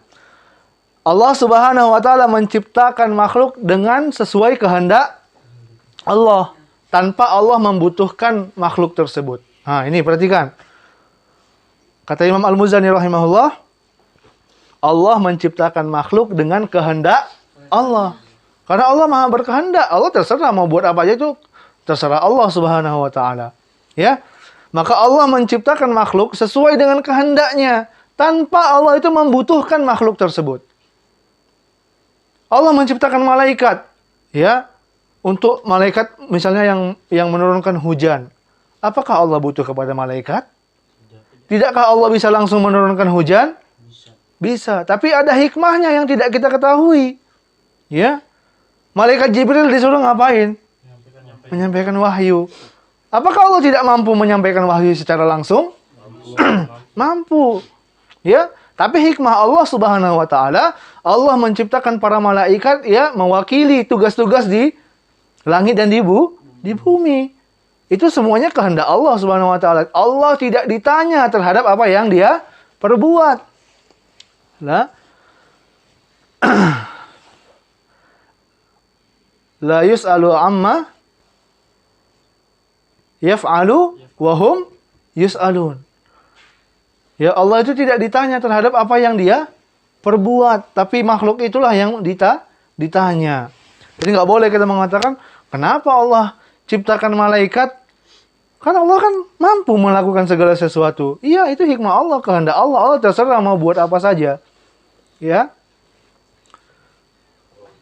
Nah, jadi Allah menciptakan makhluk itu dengan kehendak Allah, tanpa Allah membutuhkan makhluk tersebut. Ya, Allah menciptakan manusia bukan berarti Allah butuh sama manusia. Ya, Allah mengatakan, wa ma khalaqtul jinna wal insa illa liya'budun. Tidak kuciptakan jin dan manusia kecuali hanya untuk beribadah kepadaku. Apakah Allah butuh dengan ibadah manusia? Tidak, bahkan kitalah yang membutuhkan ibadah kita sendiri. Karena untuk masuk ke surga Allah Subhanahu wa taala harus beribadah, taat kepada Allah Subhanahu wa taala. Jadi Allah itu menciptakan kita dengan kehendaknya tanpa Allah membutuhkan kita. Allah menciptakan arusnya yang sangat besar dan sangat luar biasa agungnya. Apakah Allah butuh kepada arsy? Tidak. Ya. Ya, itu semua menunjukkan kebesaran Allah Subhanahu wa taala. Allah menciptakan makhluk yang segini besarnya yang bisa kita lihat dengan nyata apa? Langit dan bumi. Kalau langit dan bumi ini saja yang sangat kecil di sisi Allah Subhanahu wa taala tapi di mata kita sangat besar, bagaimana lagi dengan makhluk-makhluk Allah yang lain? Bahkan dalam sebuah hadis pernah dikatakan ya bahwasanya satu malaikat itu ya seorang malaikat satu sayapnya saja ya besarnya adalah seluas mata memandang. Antum pernah berdiri di pinggir pantai, lihat bagaimana luasnya laut yang di depan mata antum itu. Pernah nggak lihat? Pernah.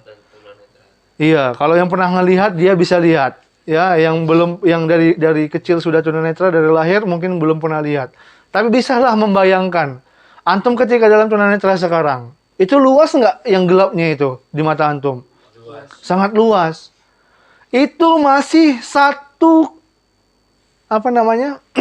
satu sayapnya malaikat itu masih seperti itu besarnya. Ya satu malaikat saja sayapnya itu adalah seluas mata memandang. Bagaimana malaikatnya? Besar nggak? Besar. Kalau jumpa makhluk begitu bisa dilihat gimana kira-kira? Itulah hikmah Allah Subhanahu wa taala tidak menunjukkan kepada kita, tidak membukakan kepada kita pandangan yang seperti itu. Jangankan lihat malaikat, lihat jin saja kita nggak bisa. Kecuali orang yang sakit tadi ya. Kalau dia sakit matanya ada jinnya, atas izin Allah bisa lihat jin. Tapi manusia secara keseluruhan tidak bisa melihat jin.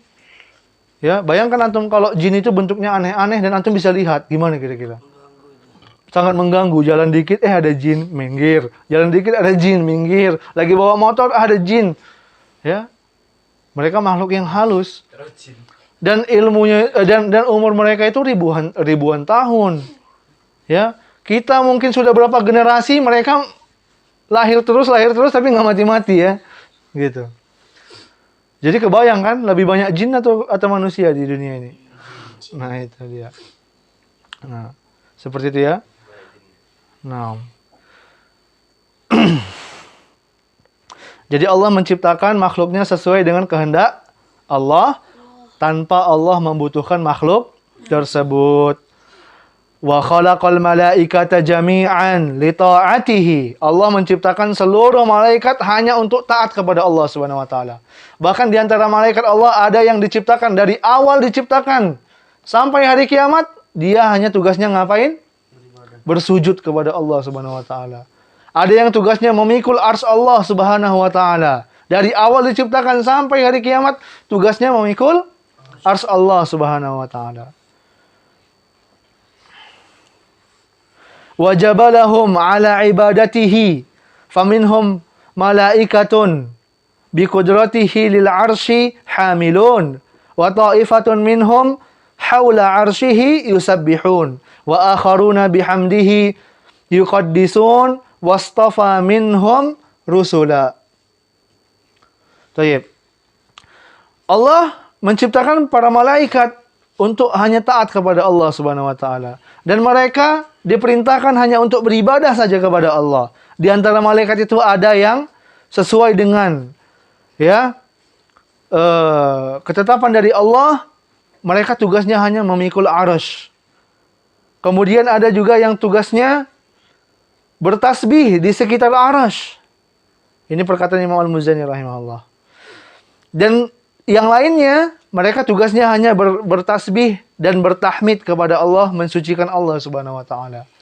Jadi malaikat-malaikat kalau seandainya ya Allah hanya ingin menciptakan makhluk hanya untuk menghormati Allah dan beribadah kepada Allah, maka kita tidak perlu kita diciptakan. Karena malaikat itu sudah menjadi makhluk yang beribadah kepada Allah, nggak punya nafsu mereka. Mereka hanya diciptakan untuk apa dia diciptakan, maka dia melakukan itu. Ada yang diciptakan khusus untuk bertasbih kepada Allah, maka dia tugasnya hanya bertasbih kepada Allah Subhanahu wa taala. Ada yang tugasnya menyampaikan wahyu, ya. Maka dia tugasnya menyampaikan wahyu Allah Subhanahu wa taala. Tidak bermaksiat kepada Allah sedikit pun.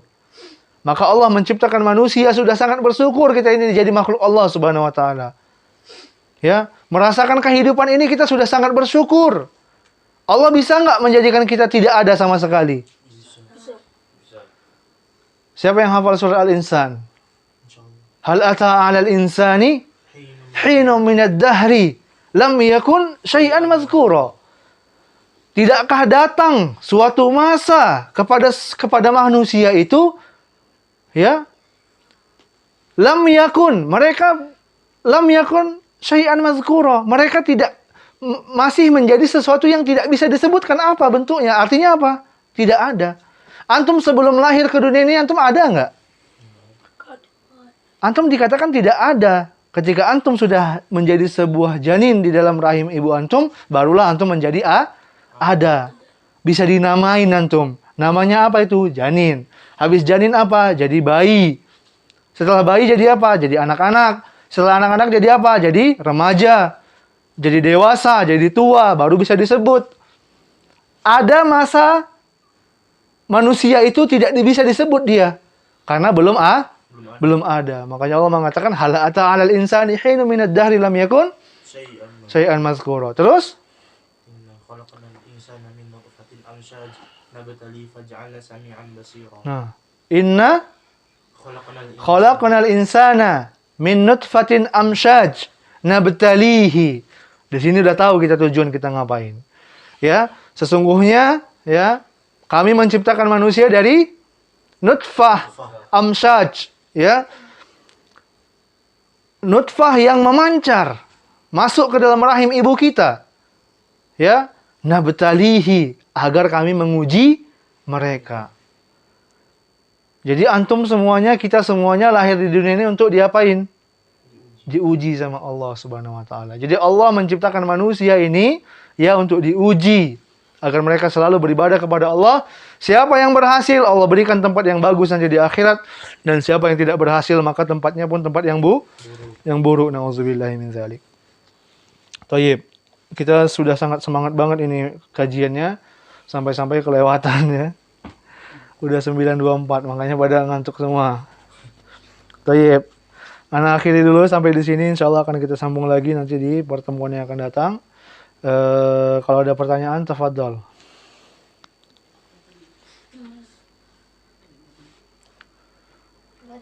Enggak ada. Tafadhol Mas Faris. Kalau kayak indigo gitu, menurut agama gimana? Ya. Gimana orang indigo, ya? Atau orang yang punya indera keenam katanya, ya? Itu juga di dalam pandangan syariat mereka adalah orang yang sedang diuji dengan penyakit. Jangan bangga orang indigo. TV kan banyak. Iya. Bangga itu. Bangga jadi indigo. Tidak. Perhatikan, ada nggak orang yang diciptakan di muka bumi ini, ya, punya kelainan-kelainan tertentu. Contoh, ada orang yang hobinya mencuri. Ada penyakit namanya klepto. Pernah dengar nggak?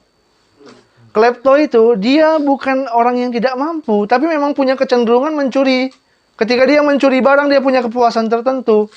Ada orang klepto itu dia mencuri barang ini, disimpan nama dia di dalam kamarnya, barang-barang hasil curiannya. Nah, sekarang kita mau tanya, orang yang lahir dalam kondisi seperti ini, apakah kita biarin aja? Apakah dia hanya cukup, aku kan udah kayak gini, terlahirnya seperti ini. Apakah boleh? Tidak. Makanya itu turunnya Al-Quran dan Sunnah sebagai petunjuk. Bahwasanya manusia itu harus hidup seperti ini aturan Allah. Memang dia lahir dengan ujian yang berbeda-beda. Ada yang diuji dengan seperti ini. Termasuklah tadi orang yang indigo.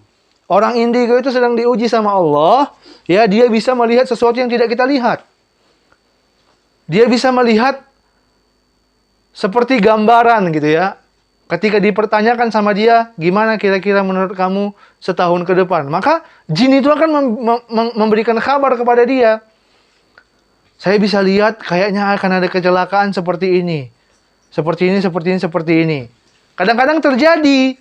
Tapi apakah itu dibenarkan sama syariat? Tidak dibenarkan sama syariat. Ya, maka tujuan kita di muka bumi ini adalah untuk tunduk kepada syariat. Berarti itu ujian buat yang orang indigo. Iya. Nah, orang yang seperti itu harus mengambil sikap. Sikap apa yang harus dia lakukan? Semuanya patokannya, sandarannya adalah syariat, tuntunan syariat. Orang yang klepto tadi, boleh nggak mencuri dalam Islam? Nggak boleh, makanya dia harus mengambil petunjuk dari Al-Quran dan Sunnah. Oh, haram ternyata, berarti harus dia berusaha menghilangkan kebiasaannya tadi. Orang yang kena indigo tadi, yang bisa ngelihat jin matanya, dia berusaha gimana biar dia tidak terjerumus kepada kesyirikan. Ya, tidak dibenarkan seperti itu. Ya, kan Rasulullah kan juga bisa ngabarin apa yang akan terjadi nanti hari kiamat. Kok saya nggak boleh? Ya kan? Benar, Rasulullah itu kekhususan Rasulullah, dan itu juga atas izin Allah. Dan yang turun kepada Rasulullah itu wahyu. Iya, petunjuk wahyu. Suatu hari di sebuah peperangan, di sebuah safar Rasulullah, Aisyah kehilangan kalung. Dicari sama para sahabat. Waktu itu malam hari, dicari ke sana kemari, nggak dapat kalungnya. Ya, sampai akhirnya ketika mereka sudah mau berangkat dari tempat tersebut, ternyata kalung tersebut ditimpa sama untanya. Unta tempat Aisyah yang ditunggangi sama ibunda Aisyah. Ketika unta itu berdiri, ternyata kalung itu ada di bawah unta. Coba bayangin, di situ ada Rasulullah. Rasulullah nggak tahu kalungnya di mana. Ini menunjukkan apa? Rasulullah tahu mengabarkan apa yang akan terjadi di akhir zaman itu berdasarkan izin Allah Subhanahu wa Ta'ala. Ketika ibunda Aisyah dituduh berzina dengan sahabat Safwan,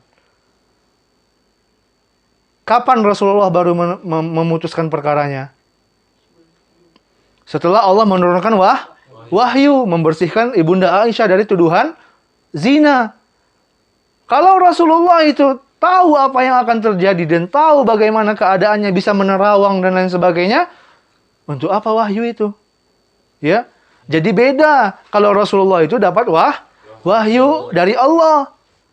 Kalau yang selain Rasulullah dapat wahyu dari syaitan. Kadang-kadang kalau diikutin lama-lama jadi nabi palsu. Iya kan, ada nggak? Awal mulanya kenapa dia jadi nabi palsu? Katanya datang berjubah putih, saya lagi sholat tahajud. Kemudian yang jubah putih itu ngomongnya apa? Kamu adalah nabi selanjutnya. Ya, firman Allah di pasar Senen misalnya ya. Kalau saya kayak gini kadang-kadang itu jangan itu sirik ya maksudnya. Ya. Boleh percaya begitu. Nah, itu nanti karena ada alasan kayak ini jangan percaya sama saya. Percayanya hanya sama Allah gitu. Iya. Gitu kan? Iya. Kalau nanti yang terjadi itu dari Allah. Ini hanya untuk waspada aja nah gitu. Iya, nah. Ada alasan gitu. Iya. Untuk membenarkan atau gimana saya gitu nanti coba Pak Ustaz. Iya. Nah, tetap ya. Kita harus gimana gitu. Iya. Panutan kita dalam hal ini adalah syariat. Sekarang kita mau tanya sama antum. Pernah nggak satu aja dari para sahabat yang seperti ini? Ternukilkan di dalam sejarah misalnya. Ada sahabat yang tugasnya itu menerawang besok kejadian apa biar kalian waspada. Misalnya, ada nggak? Bahkan Hudzaifah ibn al-Yaman yang sudah jelas-jelas ya dikasih tahu sama Rasulullah tentang fitnah-fitnah di akhir zaman. Ini langsung diceritain sama Rasulullah. Nanti akan terjadi fitnah seperti ini. Ya. Rasulullah mengatakan, ya, disimpan ini rahasianya. Kemudian setelah Rasulullah wafat baru dia menyampaikan. Itu berita yang langsung dia dengar. Tapi ketika Rasulullah mengatakan disimpan beritanya, dia apa yang dia lakukan? Menyimpan berita tersebut. Itu yang jelas-jelas didengar. Bagaimana dengan wangsit gitu misalnya ya. Kebuka pandangannya, bisa lihat bencana ini. Nanti disampaikan. Itu kan zon. Itu kan prasangka. Belum pasti benar. Nggak ada yang nyampaikan itu dia yakin itu benar bakal terjadi. Nggak ada. Mereka juga masih ragu-ragu. Maka hal-hal seperti ini bisa menimbulkan kekacauan di masyarakat. Ya, kalau dibiarkan, syaitannya bisa semakin merajalela. Contoh misalnya, ada orang, katanya dia bisa ngelihat. Ternyata, saking dia udah diagungkan di masyarakat, nanti orang-orang pada datang kepada dia, bertanya. Dan hampir semua orang indigo itu didatengin orang nggak untuk bertanya? Kalau sekali, saya kan kadang penasaran juga kan. Iya. Kadang sekali itu kadang ada yang wawancara gitu. Nah itu. 500 juta kadang sekali. Nah begitu jadi pekerjaan kan. Iya. Katanya buat jaga-jaga, buat waspada. Tidak pernah. Yang datang nggak main-main, pasti kadang malah bupati, gubernur gitu-gitu. Nah jadi Pejabat-pejabat. Gitu. ya, nah jadi di situ ya. Jangankan kita, orang barat aja yang udah ngerti teknologi, pemikirannya maju itu nggak percaya dengan hal-hal seperti itu. Ya. Mereka yang Bahkan mereka belum agamanya belum Islam, tapi mereka dengan hal-hal seperti itu aja nggak percaya. Coba antum di Amerika lapor, saya tadi ketemu hantu, gimana kira-kira? Nggak ditanggapin sama polisi gitu ya. Tapi kalau antum bilang di sana ada maling, polisinya cepet datang, telepon 911 ya, 911, langsung datang polisinya. Tapi kalau antum nelpon 911, anak tadi ketemu ada jin di sini, ya polisinya nggak percaya. Padahal mereka bukan Islam loh. Dengan hal seperti itu tidak percaya begitu. Tapi kita sebagai seorang muslim, kita percaya adanya jin dan lain sebagainya. Tapi semuanya kita sikapi dengan syariat. Nah, orang-orang seperti ini diuji sama Allah Subhanahu wa taala, dia bisa melihat ini dan itu. Apa yang dia harus lakukan? Dia diem.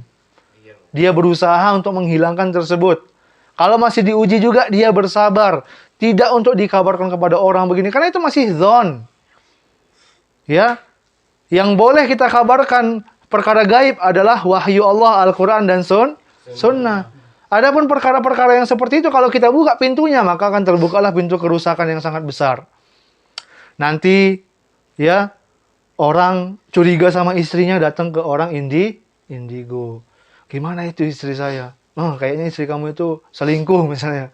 Ya, padahal pandangan dia salah misalnya. Akhirnya suami istri jadi bertengkar. Kerabat bisa jadi bermusuhan. Kenapa? Karena terawangan dia salah misalnya. Terawangan dia kurang tepat misalnya. Ya. Seperti itu. Jadi kaidahnya kita kembali kepada syariat. Syariat tidak membenarkan itu, ya sudah kita bersabar. Oh, berarti saya sedang diuji sama Allah. Saya dikasih seperti ini bukan untuk dijadikan sebuah profesi lah, dijadikan sebuah sebuah kebanggaan gitu, bukan, ya. Kenapa? Karena agama ini harus kita jalankan ya sesuai dengan perintah Allah dan Rasulnya. Dan siapa yang sebaik-baik contoh kita dalam melaksanakan agama Allah Subhanahu wa taala? Rasulullah, kemudian murid-muridnya siapa? Para sahabat Nabi radhiyallahu anhum. Mereka yang paling selamat agamanya. Yang aneh-aneh begini ada nggak di zaman sahabat? Ada nggak kemungkinan mereka punya kemampuan seperti itu? Diuji dengan seperti itu? Ada. Kemungkinan ada, tapi tidak. Karena mereka sudah diajarin sama Rasulullah yang benar, maka mereka tidak lakukan seperti yang dilakukan orang-orang zaman sekarang. Ya. Loh, sayanglah Ustadz, kan kita udah dapat kemampuan seperti itu. Nah, sekali lagi kita katakan itu adalah zon. Prasangka. Karena nggak ada yang menjamin bahwasanya apa yang dia lihat itu benar. Kadang-kadang kejadian dia sesuai dengan yang dia terawang itu ujian dari Allah Subhanahu wa taala. Dan Allah sudah jelas mengatakan di dalam hadis qudsi tadi kan, di dalam sebuah hadis tadi dikatakan apa? Jin itu senantiasa bertumpuk-tumpuk ke langit, mencuri berita langit. Kemudian dia akan mengabarkan kepada dukun-dukun dari semua yang dia beritakan, ya, hampir keseluruhannya semua salah. Ya, dia dusta kepada orang tersebut, jin itu, ya. Karena jin itu mendapatkan gelar apa? Kazub, ya, pembohong yang ulung, gitu ya. Jadi berita yang dia dapatkan itu bukan karena kemampuan dia, tapi karena ada jin, ya, yang mengabarkan sama dia, ya, sehingga dia bisa melihat sesuatu yang tidak bisa kita lihat. Nah, itu ujian dari Allah Subhanahu wa taala. Tafadhal. Apa namanya? Dulu waktu saya baru pertama, ini yang realita aja Mas ya. Iya, silakan. Baru pertama nggak lihat tuh kan, ya adalah saya nanggapi kan, saya nggak percaya gitu-gitu, saya Iya. gitu aja. Iya. Sebaiknya gimana, kayak apa? Kenapa Mas matanya gitu ya? Nggak tahu, saya juga nggak jatuh nggak apa gitu kan. Iya. Terus ada yang ini nggak Mas, diguna-guna atau apa mungkin gitu, ada gitu. Iya. Jadi sebenarnya saya jengkel juga ditanya-tanya begitu Mas. Iya. Cuma kan nggak boleh ini, aduh saya nggak tahu ya soalnya saya nggak percaya dengan ini hal-hal yang itu. Iya. Punya musuh nggak? Nah ditanya gitu. Iya, iya. Nggak punya. Nah, kalau Mas Sebaiknya Faris, saya jelasinnya gimana itu Mas? Oh, iya. Nah, biar nggak dia nggak tersinggung tapi dia paham gitu. iya, iya. Nah, gini ya. Antum yang pertama kali harus antum sampaikan kepada orang-orang seperti itu adalah, ya, pertama kita harus di dalam syariat, dalam menanggapi sebuah bencana, ujian, cobaan dalam diri kita sudah ada panduannya. Rasulullah bersabda, ya, "Idza ahabballahu 'abdan ibtalahu." Allah apabila mencintai seorang hamba, maka Allah akan menguji hamba tersebut. Ujian itu bagaimana bentuknya? Bisa dengan penyakit, seperti antum diuji Allah Subhanahu wa taala dengan penglihatan yang berkurang misalnya, ya. Maka jawaban yang paling aman dan supaya dia juga faham dan diajarin juga dia tauhid, maka kita katakan ini terjadi bukan karena sihir, bukan karena guna-guna, bukan karena ini dan itu, tapi ini datang karena izin Allah dan Allah sedang mencintai saya. Ya, bentuk cinta Allah kepada saya, Allah sedang menguji saya dengan penglihatan saya yang ditarik sama Allah Subhanahu wa taala. Ya. Kalau semua perkara kita hubung-hubungkan dengan sihir, dengan ini segala macam, ya, maka akan terbuka pintu kerusakan yang besar. Antum harus tahu, ya, bahwasanya bukan kita menafikan, ya, ada penyakit itu berdasarkan dari sihir atau tidak. Benar, Islam ngajarin bahwasanya ada yang namanya sihir. Rasulullah pernah nggak kena sihir? Pernah. Rasulullah aja pernah kena sihir, itu Rasul, apalagi kita. Tapi bukan berdalam-dalam, demam sedikit. Apa? Kalau kita kena demam tiba-tiba dibilang sihir. Nanti sakit perut sihir. Kiriman. Iya, kiriman. Matanya tiba-tiba nggak bisa melihat, dibilang kiriman, segala macam. Ya udah, semuanya jadinya kiriman-kiriman semua gitu ya. Nah, kalaupun seandainya itu kiriman, tidak akan memudaratkan kita selama kita bertakwa kepada Allah Subhanahu wa taala. Wa in tasbiru wa tattaqu la yadurrukum kaiduhum. Kalau kalian bersabar dan bertakwa, maka tipu daya mereka tidak akan memudaratkan kalian. Ya, seperti itu. Jadi jawabannya adalah ini ujian dari Allah kepada saya, bukan karena sihir, bukan karena ini. Saya berhusnuzon kepada Allah Subhanahu wa taala, ya. Nanti kalau kita terima yang dia tanya-tanya, kita terpengaruh gitu. Benar juga ya, kayaknya anak kena sihir ini. Akhirnya antum bukannya malah fokus bersyukur dengan ujian yang diberikan Allah, tapi malah kita jadi kesal mencari-cari siapa yang buat, siapa yang nyihir, siapa yang ini. Kan gitu ya. Padahal yang harus antum pahami adalah hadis Rasulullah mengatakan barang siapa yang diambil Allah kedua kesayangannya, maka Allah akan membalasnya dengan surga ketika kalau dia bersabar. Paham ya Mas Faris ya? Larinya kemana-mana itu banyak. Iya, iya. Ada yang sampai ke beasiswa gitu-gitu. Ya, karena kita pintar, jadi orang nyaingin kita, dikasih sihir. Oke lah, buatlah itu memang karena sihir misalnya. Kita terima, ini walaupun kita nggak percaya misalnya ya. Buatlah itu karena sihir, terus kenapa rupanya gitu, ya? Paham nggak maksudnya? Iya, iya. Buatlah itu karena sihir, kita terima walaupun kita nggak percaya misalnya ya. Terus kalau kena sihir kenapa rupanya gitu? Yang dosa kan dia, bukan saya, gitu ya. Tugas saya ketika saya diberikan Allah ujian, cobaan, maka saya sabar, bertakwa, bersyukur, ikhlas, maka akan menjadi pahala yang besar bagi saya. Bukan ngurusin ini disihir orang, ini diginiin orang, segala macam, nggak usah. Bahaya, nanti larinya kemana-mana. Akhirnya kita jadi lupa bersyukur. Nauzubillah. Kalau sampai kita lupa bersyukur, ya nauzubillah. Tayyib, semuanya? Satu lagi boleh Mas? Tafadhol. Bener. Iya, iya. Kan masalah takdir kita udah tahu nih. Allah sudah tahu nanti.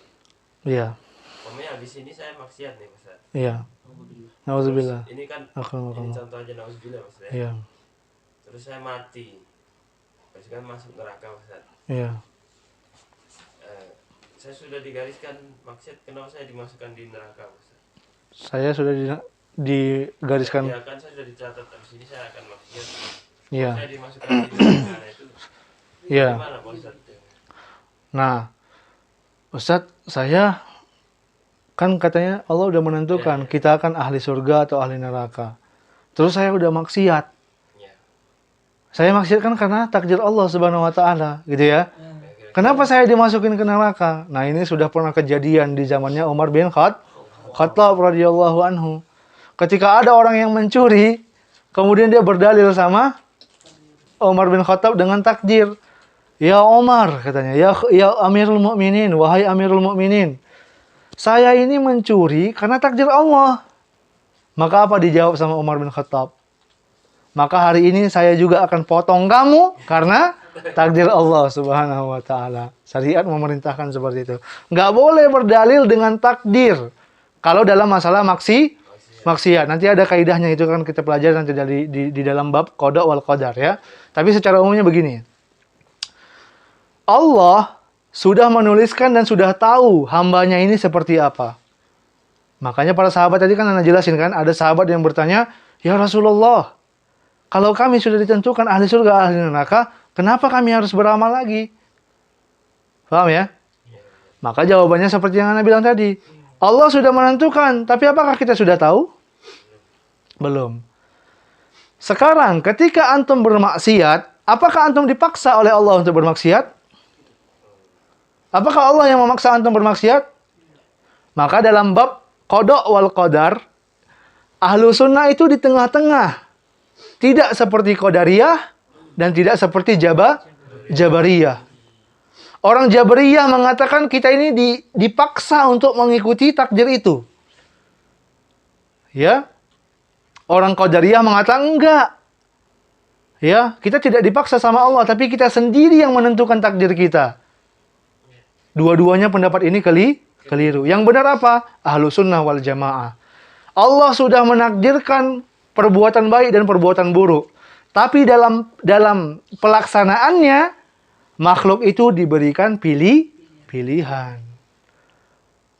Dan yang antum pilih itu Allah sudah tahu antum bakal milih apa. Tapi yang milih siapa? Antum sendiri, kita sendiri yang milih. Allah ciptakan ada kebaikan, Allah ciptakan ada keburukan. Kita diberikan pilihan. Kalau malaikat tadi nggak bisa milih. Ya, tapi kita dan jin diberikan pilihan. Sekarang, Ana mau tanya sama antum. Ya, yang antum lihat dengan pandangan antum sendiri. Hewan-hewan itu bisa memilih nggak? Bisa memilih nggak dia jadi kuda, tapi dia udah diciptain jadi lalat misalnya. Dia diciptakan jadi makhluk yang terbang, tapi dia pengen berenang, bisa nggak? Nggak bisa. Kecuali Allah berikan kemampuan seperti itu. Ya. Ikan paus di dalam lautan, bisa nggak dia terbang? Udah Allah ciptakan seperti itu, takdir Allah Subhanahu wa taala. Itu makhluk yang selain manusia. Tapi manusia, inilah perbedaan kita tadi. Kenapa Allah menciptakan kita sebagai manusia? Karena kita mau diuji, diberikan pilihan. Memang Allah sudah ciptakan maksiat, Allah ciptakan kebaikan. Tapi ketika kita di detik mau bermaksiat itu, kita diberikan Allah pilihan. Antum ketika main HP, nauzubillah ya, mau nonton porno, nauzubillah ini. Ya, mau nonton porno. Nauzubillah. Antum mau nonton porno, nauzubillah. Antum mau buka. Di detik itu antum punya pilihan nggak untuk mematikan HP atau menghidupkannya? Buka atau enggak? Punya pilihan nggak? Punya. Pilihan. Dipaksa nggak sama Allah? Antum harus lihat itu maksiat. Dipaksa nggak? Pilihan kita. Maka kita di segi itulah Allah memberikan dosa dan memberikan pahala. Bahkan Allah sangat baik sama kita. Kalau kita berniat melakukan maksiat, tidak akan dicatat sama malaikat sampai kita mengerjakannya. Kalaupun sudah kita kerjakan, kalau kita bertaubat, taubatan nasuha, dihapuskan sama Allah Subhanahu wa taala. Subhanallah. Itulah Tuhan kita Rabbul Alamin. Kalau kita berniat melakukan kebaikan, belum kita kerjakan saja, sudah dicatat niat kebaikan. Kalau mau melakukan dosa, dicatat nggak niatnya? Nggak dicatat sama Allah. Jadi kita sudah dikasih kesempatan yang sangat besar, tapi kita tetap bermaksiat kepada Allah Subhanahu wa taala. Nauzubillah. Paham ya maksud Ana ya? Nah, jadi kalau antum yang tanya tadi, kan Ana udah bermaksiat. Kan Allah yang menentukan Ana bermaksiat. Kenapa Ana dimasukkan ke dalam neraka? Ya karena saat Anda bermaksiat, Anda diberikan pilihan mau maksiat atau enggak gitu.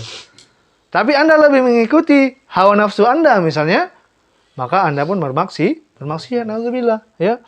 Maka disitulah Allah mengazab kita dan memberikan dosa kepada kita. Wallahu ta'ala alam. Faham ya Mas Faris ya? Iya. Nah, jadi nggak boleh berdalil dengan takdir perkara yang buruk, yang maksiat. Tapi kalau bencana, boleh kita berdalil dengan takdir. Contoh, tiba-tiba hari ini kita udah pakai helm, misalnya mau berkendaraan ya, pakai helm, kita udah hati-hati di jalan, tiba-tiba ditabrak dari belakang. Boleh nggak berdalil dengan takdir? Bahkan diwajibkan berdalil dengan takdir, bentuk tauhid kita kepada Allah. Kita mengatakan apa? Qaddarallahu wa ma syaa fa'al.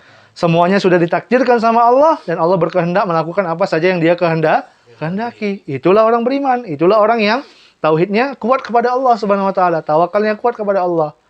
Tapi kalau dalam maksiat tidak boleh berdalil dengan takdir. Qaddarallahu ma syaa fa'al. Ana berzina hari ini. Nauzubillah. Qaddarallahu ma syaa fa'al. Ana hari ini ke diskotik minum bir. Waduh. Minum bir itu antum bisa pilih pergi atau tidak. Berzina itu antum bisa pilih lakukan atau tidak. Bahkan ya di dalam kisah Israiliyat ya, umat-umat terdahulu ketika ada 3 orang yang masuk ke dalam gua. Tiba-tiba ketutup batu guanya, nggak bisa keluar. Mereka bertawasul dengan amal soleh. Salah satunya apa? Ada yang sudah mau hampir berzina dengan seorang wanita. Kemudian saat mau berzina itu datang rasa takutnya kepada Allah. Kemudian dia meninggalkan perbuatan dosa tersebut karena Allah Subhanahu wa taala. Dan dia bertawasul, ya Allah, kalau amalan ini Engkau terima, maka bukakanlah pintu gua ini. Terbuka pintunya. Diterima sama Allah Subhanahu wa taala. Jadi ketika antum mau melakukan ibadah, dihitung sama Allah ibadah. Bahkan di saat antum meninggalkan maksiat juga dihitung sama Allah ibadah. Karena itu ada rasa takut di dalamnya, ibadah khauf. Paham ya? Jadi nggak boleh berdalil dengan takdir dalam masalah maksiat. Karena kita manusia ini diberikan pilihan sama Allah. Kalau orang Jabariyah bilang tidak, semuanya sudah ditentukan sama Allah dan kita ini dipaksa. Terpaksa kita menjalani semua ini. Itulah Jabariyah. Orang Qadariyah mengatakan tidak. Allah Maha Suci dari itu. Allah nggak mungkin memaksa kita bermaksiat. Tapi kitalah yang menentukan takdir kita sendiri. Itu salah juga. Berarti dia menghilangkan bentuk ketuhanan Allah Subhanahu wa taala. Ya, dia menafikan Allah itu yang menuliskan takdir kalau dia mengatakan makhluk yang membuat takdirnya sendiri. Tapi di tengah-tengah kita, ya, Allah menakdirkan semua kebaikan, keburukan, maksiat, semua ditakdirkan sama Allah. Tapi kita diberikan pilihan, mau buat maksiat itu atau tidak. Si pencuri tadi yang berdalil sama Umar bin Khattab, dia punya pilihan nggak mencuri atau tidak? Apakah Allah memaksa dia untuk mencuri? Enggak. Maka ketika dia berdalil, aku mencuri karena takdir Allah, maka Umar bin Khattab pun memotong tangannya karena takdir Allah Subhanahu wa taala. Baik ya. Sudah jam 9.50. Nah, ini jadwal kita seharusnya apa ini? Sunah-sunah ya. Saya lanjutin aja lah ya. Sampai jam 10. Jam 10-an. Iya, dikit lagi ya. Berapa menit lagi ya. Kita lanjutkan dengan pertanyaan. Siapa yang mau bertanya? Tafadhol. Dika? Bagaimana jika kita dengar ilmu ramalan cuaca, kan sering kita dengar tuh kayak prediksi cuaca atau bencana itu, bagaimana sikap kita? Bagaimana kita menyikapi ramalan cuaca? Ya. Jadi kata-kata ramalan ini tidak mesti dia itu berkaitan dengan yang gaib-gaib dan yang sirik-sirik ya. Itu kadang-kadang penggunaan bahasa gitu ya. Kalau ramalan bintang misalnya ya, bintang Saturnus, Capricorn gitu-gitu ya, Libra segala macam, nanti sifatnya begini, orangnya begini, itu tidak ada landasan syariatnya dan tidak ada landasan ilmiahnya. Paham nggak maksudnya? Kalau sesuatu yang tidak ada landasan syariatnya tapi ada landasan ilmiahnya, maka itu diperbolehkan. Contoh ilmu kedokteran. Ya, minum kalau sakit kepala, minumnya obatnya paracetamol misalnya. Itu diteliti dulu nggak sebelumnya? Diteliti. Ya, diteliti, dipelajarin, barulah keluar keputusannya ternyata obatnya seperti ini misalnya. Cara kerja obatnya seperti ini. Nah, itu ilmiah, ada ilmunya, ilmu pengetahuannya. Ya. Adapun yang ditanya sama Dika tadi, kalau ramalan cuaca gimana, Ustaz? Ya, itu wewenangnya badan seperti Badan Meteorologi ya dan Geofisika ya, BMKG. Nah, mereka ini pakai ilmu pengetahuan ya, dan pakai alat. Ya, pakai satelit segala macam, lihat pergerakan awan, lihat ini dan itu segala macam. Nah, ini berdasarkan ilmu pengetahuan ya. Maka di situ ya tidak, kita boleh menerima beritanya tapi harus hati-hati. Sangat tipis banget ini. Tetap akidah seorang muslim itu ketika dikatakan ilmunya begini, ramalannya seperti ini, dia tidak boleh menerima 100%. Karena itu hanya ramalan. Walaupun pakai ilmu, tapi tetap mereka menamakan namanya ramalan. Berarti kalau ramalan bukan pasti. Sama, cuman perbedaannya dengan ramalan dukun, kalau ramalan dukun itu tidak ada landasan ilmiahnya. Tapi kalau Badan Meteorologi dan Geofisika, mereka ada landasan ilmiahnya. Mereka pelajari gerakan awan, gerakan angin kemana membawa awan. Kalau awan yang ngumpul di sini, nanti akan terjadi penumpukan uap, kemudian berat dan jatuhlah hujan. Itu kalau secara ilmiah. Tapi kalau secara akidah Islamnya, ya siapa yang menentukan pergerakan angin itu? Allah Subhanahu wa taala. BMKG hanya sampai kepada penelitian pergerakan angin. Tapi yang menginginkan angin itu ke sana dan ke sini siapa? Allah Subhanahu wa taala. Dan hati-hati juga ketika bencana alam terjadi misalnya. Orang sibuk cari berapa kedalamannya, berapa skala Richter itunya, kekuatan segala macam. Bukan itu dulu kalau orang Islam. Apa dulu yang dilakukan? Muhasabah. Lihat kenapa bencana itu datang. Benar sebabnya adalah gempa. Yang mendatangkan gempa itu apa? Dosa-dosa kita. Kesalahan kita kepada Allah Subhanahu wa taala. Paham ya? Tersebarlah virus COVID-19 di seluruh dunia. Banyak yang mati, jutaan orang meninggal dunia. Gimana seorang muslim menyikapinya? Muhasabah. Dan sudah ada contohnya dari Rasulullah. Cara penanganannya gimana? Apabila terjadi sebuah wabah, yang di dalam jangan keluar, yang keluar jangan masuk ke dalam. Hari ini dilakukan nggak sama orang-orang di seluruh dunia? Ketika terjadinya wabah, mereka yang di luar masih juga wisata ke dalam, yang di dalam masih juga keluar. Akhirnya apa yang terjadi? Penularan. Bahkan ya, Badan Kesehatan Dunia saja memfatwakan berpendapat seperti apa yang sudah diberikan pendapat sama Rasulullah 1400 tahun yang lalu. Dilakukanlah social distancing, dilakukanlah penyekatan, dilakukanlah pembatasan pergerakan masyarakat gitu. Itu semuanya dari mana dasarnya? Rasulullah itu nggak di laboratorium di segala macam, tapi langsung dapat wahyu dari Allah. Itu menunjukkan bahwasanya beliau benar-benar mendapatkan ilmunya dari Allah Subhanahu wa taala. Karena yang paling ngerti tentang makhluk siapa? Allah. Dari mana Rasulullah tahu kalau yang kena wabah di dalam jangan keluar, yang keluar jangan masuk ke dalam. Dan dalam hadis yang lain juga dikatakan apa? Wabah itu hukuman bagi orang-orang yang tidak beriman kepada Allah dan rahmat bagi orang yang beriman kepada Allah Subhanahu wa taala. Kalau dia beriman kepada Allah, dia kena wabah, maka itu rahmat dari Allah Subhanahu wa taala. Allah mau menghapuskan dosa-dosanya kalau dia bersabar. Allah mau mengangkat derajatnya. Bahkan barang siapa yang mati karena wabah, dihitung syahid fisabilillah. Kematian apa lagi yang lebih kita harapkan daripada dinilai syahid di jalan Allah?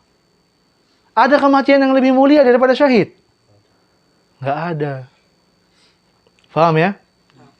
Thayyib. Nah, jadi ya, seorang hamba itu ya harus ketika dia Seorang muslim itu ketika menghadapi teknologi-teknologi sekarang ini, ramalan-ramalan seperti ini, ya jangan sampai menggeser akidah.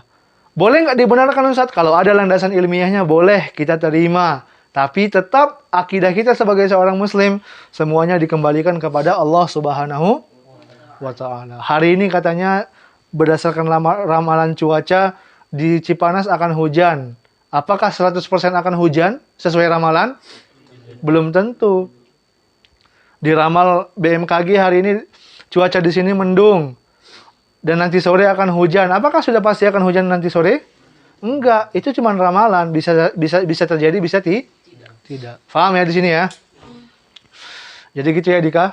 Untuk ramalan-ramalan seperti itu kalau ada landasan ilmiahnya boleh. Sama seperti pengobatan misalnya, ya. Kita berobat ke dukun-dukun itu, dikasih raja-raja segala macam. Boleh nggak diterima itu? Enggak ada landasannya. Tapi kalau ke dokter, ada orang yang salah paham ya. Ke dokter itu katanya syirik juga karena kita bergantung pada manusia gitu.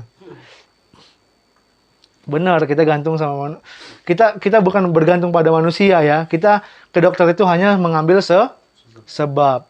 Kesembuhan dari Allah, tapi Allah juga memerintahkan kita untuk mengambil sebab datangnya kesembuhan. Ada nggak orang demam, tidur-tidur aja di kamar terus tiba-tiba sembuh? Kalau izin Allah, bisa. Gitu ya.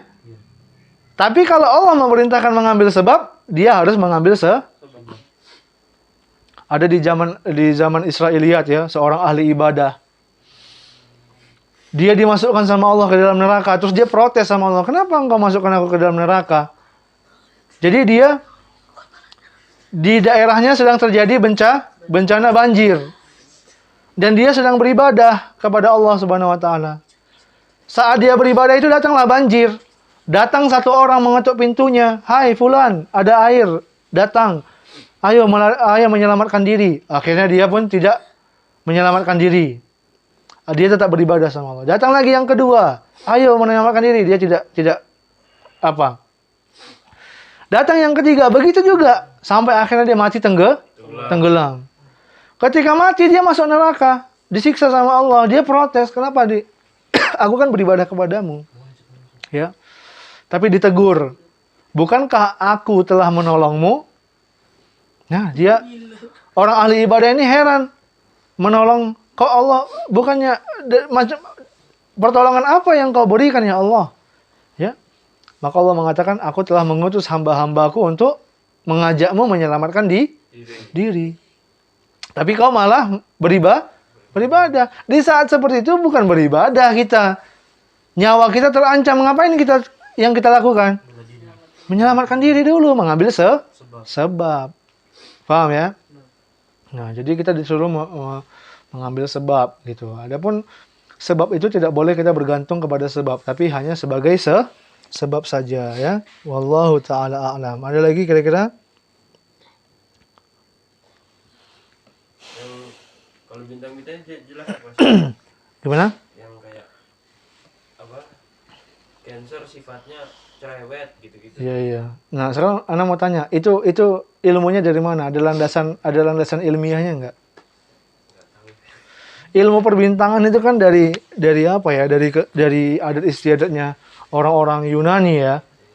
Kan mereka ada dewa ini, kemudian mempelajari bintang-bintang segala macam. Intinya bukan dari manapun asal dari ilmu tersebut, itu bukan ilmu yang dari Islam dan bukan ilmu yang bisa dibuktikan dengan ilmiah. Kecuali ilmu psikologi misalnya. Psikologi itu dia meneliti dulu. Ya, orang dengan gen seperti ini, cenderung sifatnya seperti ini. Itu pun hanya penelitian. Teori. Namanya penelitian, teori juga bukan ilmu pasti. Dia bilang kalau orang, Ana dulu pernah juga ya sedikit lah belajar ilmu psikologi ya.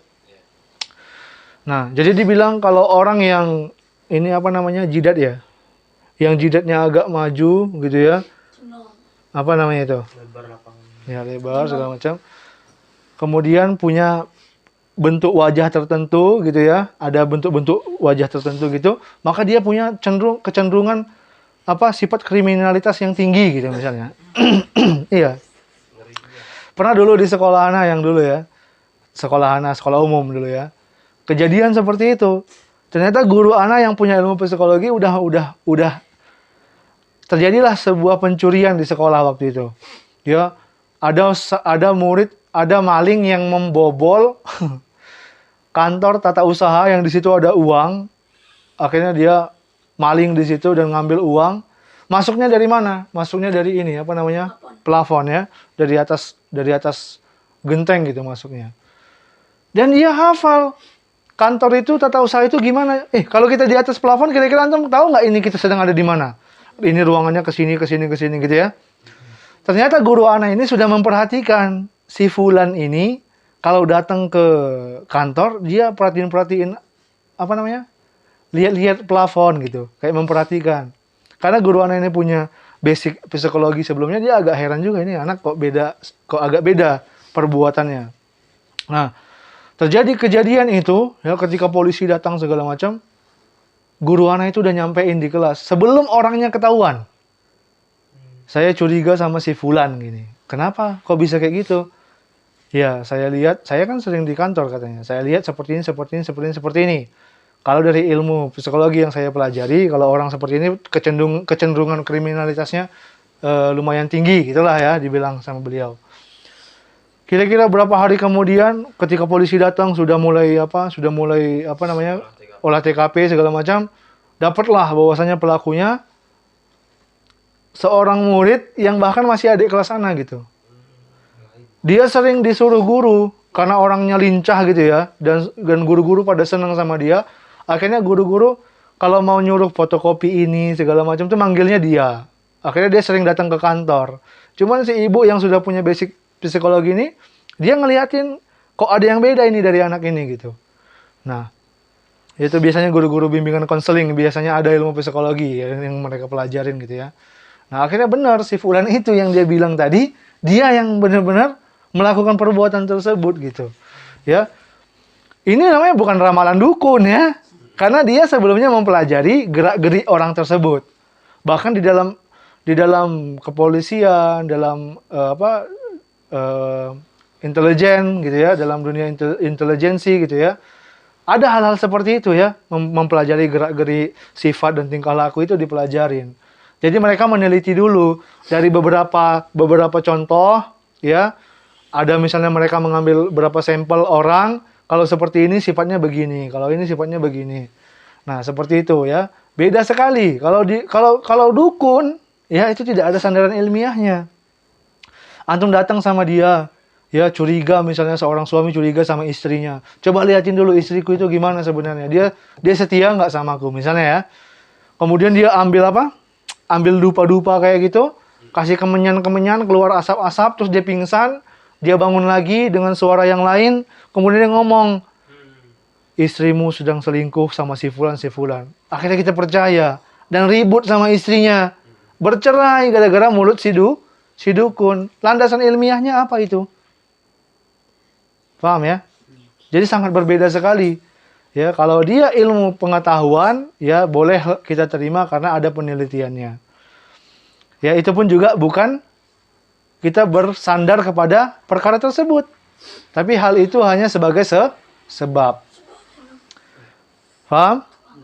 Iya. Nah. Satu lagi Ustaz. Terakhir. Ya. Kalau yang itu kan tadi dukunya sendiri kan. Tapi kadang yang dari pasiennya Ustaz. Yang mau istirahat, silakan. Mau istirahat. Ya, silakan Mas Faris. Kadang dari pasiennya. Jadi kalau orang yang awam kan langsung otomatis percayalah. Mentah kan maksudnya. Kalau kayak dukun tapi dibungkus ustadz kan ada banyak ya. Gitu masih kayak pasiennya tuh ngomong, wah saya di TV kan banyak tuh. Iya. Nah, itu kan kalau secara kasat mata kan jelas gitu. Iya. Gitu nggak mungkin pasiennya tipu kan, dia bawa dari rumah gitu. Iya. Kayak gitu Mas.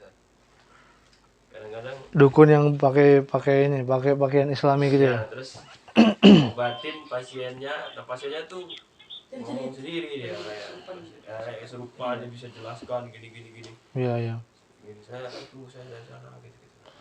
Iya, makanya tadi Anda bilang. Jelasinnya juga Ya, makanya Anda bilang tadi, fokus kita bukan kepada apa yang dikatakan sama si pasien itu, ya. Contoh ya, orang yang berobat, fokusnya bukan ke sembuhnya. Orang beriman tuh harus begitu cara berpikirnya. Penyakit yang diberikan Allah sama dia adalah rahmat. Jangan sampai penyakit yang tadinya rahmat bisa menjadi bencana. Ketika seseorang dikasih penyakit tapi dia mengobatinya dengan kesyirikan misalnya. Ya. Nah, saat ada apa waktu saya ada yang apa ini dukun atau kita bilanglah bukan dukun misalnya ya. Dia menamakannya bukan dukun tapi pekerjaannya pekerjaan dukun gitu. Ya, karena pakai jubah segala macam terus ngobatin orang. Ya, ngobatin orang. Terus orangnya ngomong saat kerasukan, dia ngomong gini-gini. Antum harus tahu dulu, yang ngomong itu siapa? Allah dan Rasulnya. Malaikat yang ngomong itu? Bukan, itu kerjaan siapa? Jin. Jin yang masuk ke tubuh manusia itu sudah bisa dipastikan dia kalau nggak jin kafir, jin fasik. Karena Allah yang mengatakan di dalam Al-Quran, ya, wa annahu kana rijalun minal insi ya'udzuna birijalin minal jinni. Nah, ada intinya dalam Islam itu kerjasama antara jin dan manusia itu tidak boleh. Berarti kalau jin-jin muslim ngapain mereka? Menyibukkan diri dengan dunia mereka, tidak berhubungan dengan manusia. Maka jin yang masuk ke dalam tubuh manusia itu adalah jin fasik, jin kafir atas izin Allah Subhanahu wa taala. Berarti kerjasamanya aja udah Nah, salah ya. iya kerjasamanya aja udah nggak boleh. Kan Anda bilang tadi, Rasulullah aja ketika perang nggak pernah bawa jin kerjasama. Ya, padahal ada nggak jin yang udah ikut sama Rasulullah, mengikuti dakwah Rasulullah? Ada. Dalam surat jin dijelasin juga kan? Nah gitu. Apakah Rasulullah karena ini pengikutku udah ada dari kalangan jin, terus aku kerjasama gitu? Nanti ketika dia bisa manggil jin terus jinnya masuk di orang yang ngomong, itu ujian buat orang tersebut punya kelebihan manggil gitu. Iya, itu ujian bagi, bahkan ujian yang sangat berbahaya karena berkaitan dengan Kesyirikan. Orang yang sekecil-kecilnya syirik, dosanya lebih besar daripada dosa besar. Pelakunya kalau tidak bertobat bisa kekal di dalam neraka. Nauzubillah. Kalau pelaku dosa besar, yang mau istirahat, Yudi silakan. Ya, yang mau bertanya, mau dengarkan yang lain, yang masih mau ngobrol di sini nggak apa-apa. Ini tolong matiin dulu apanya, siaran live-nya, biar ini.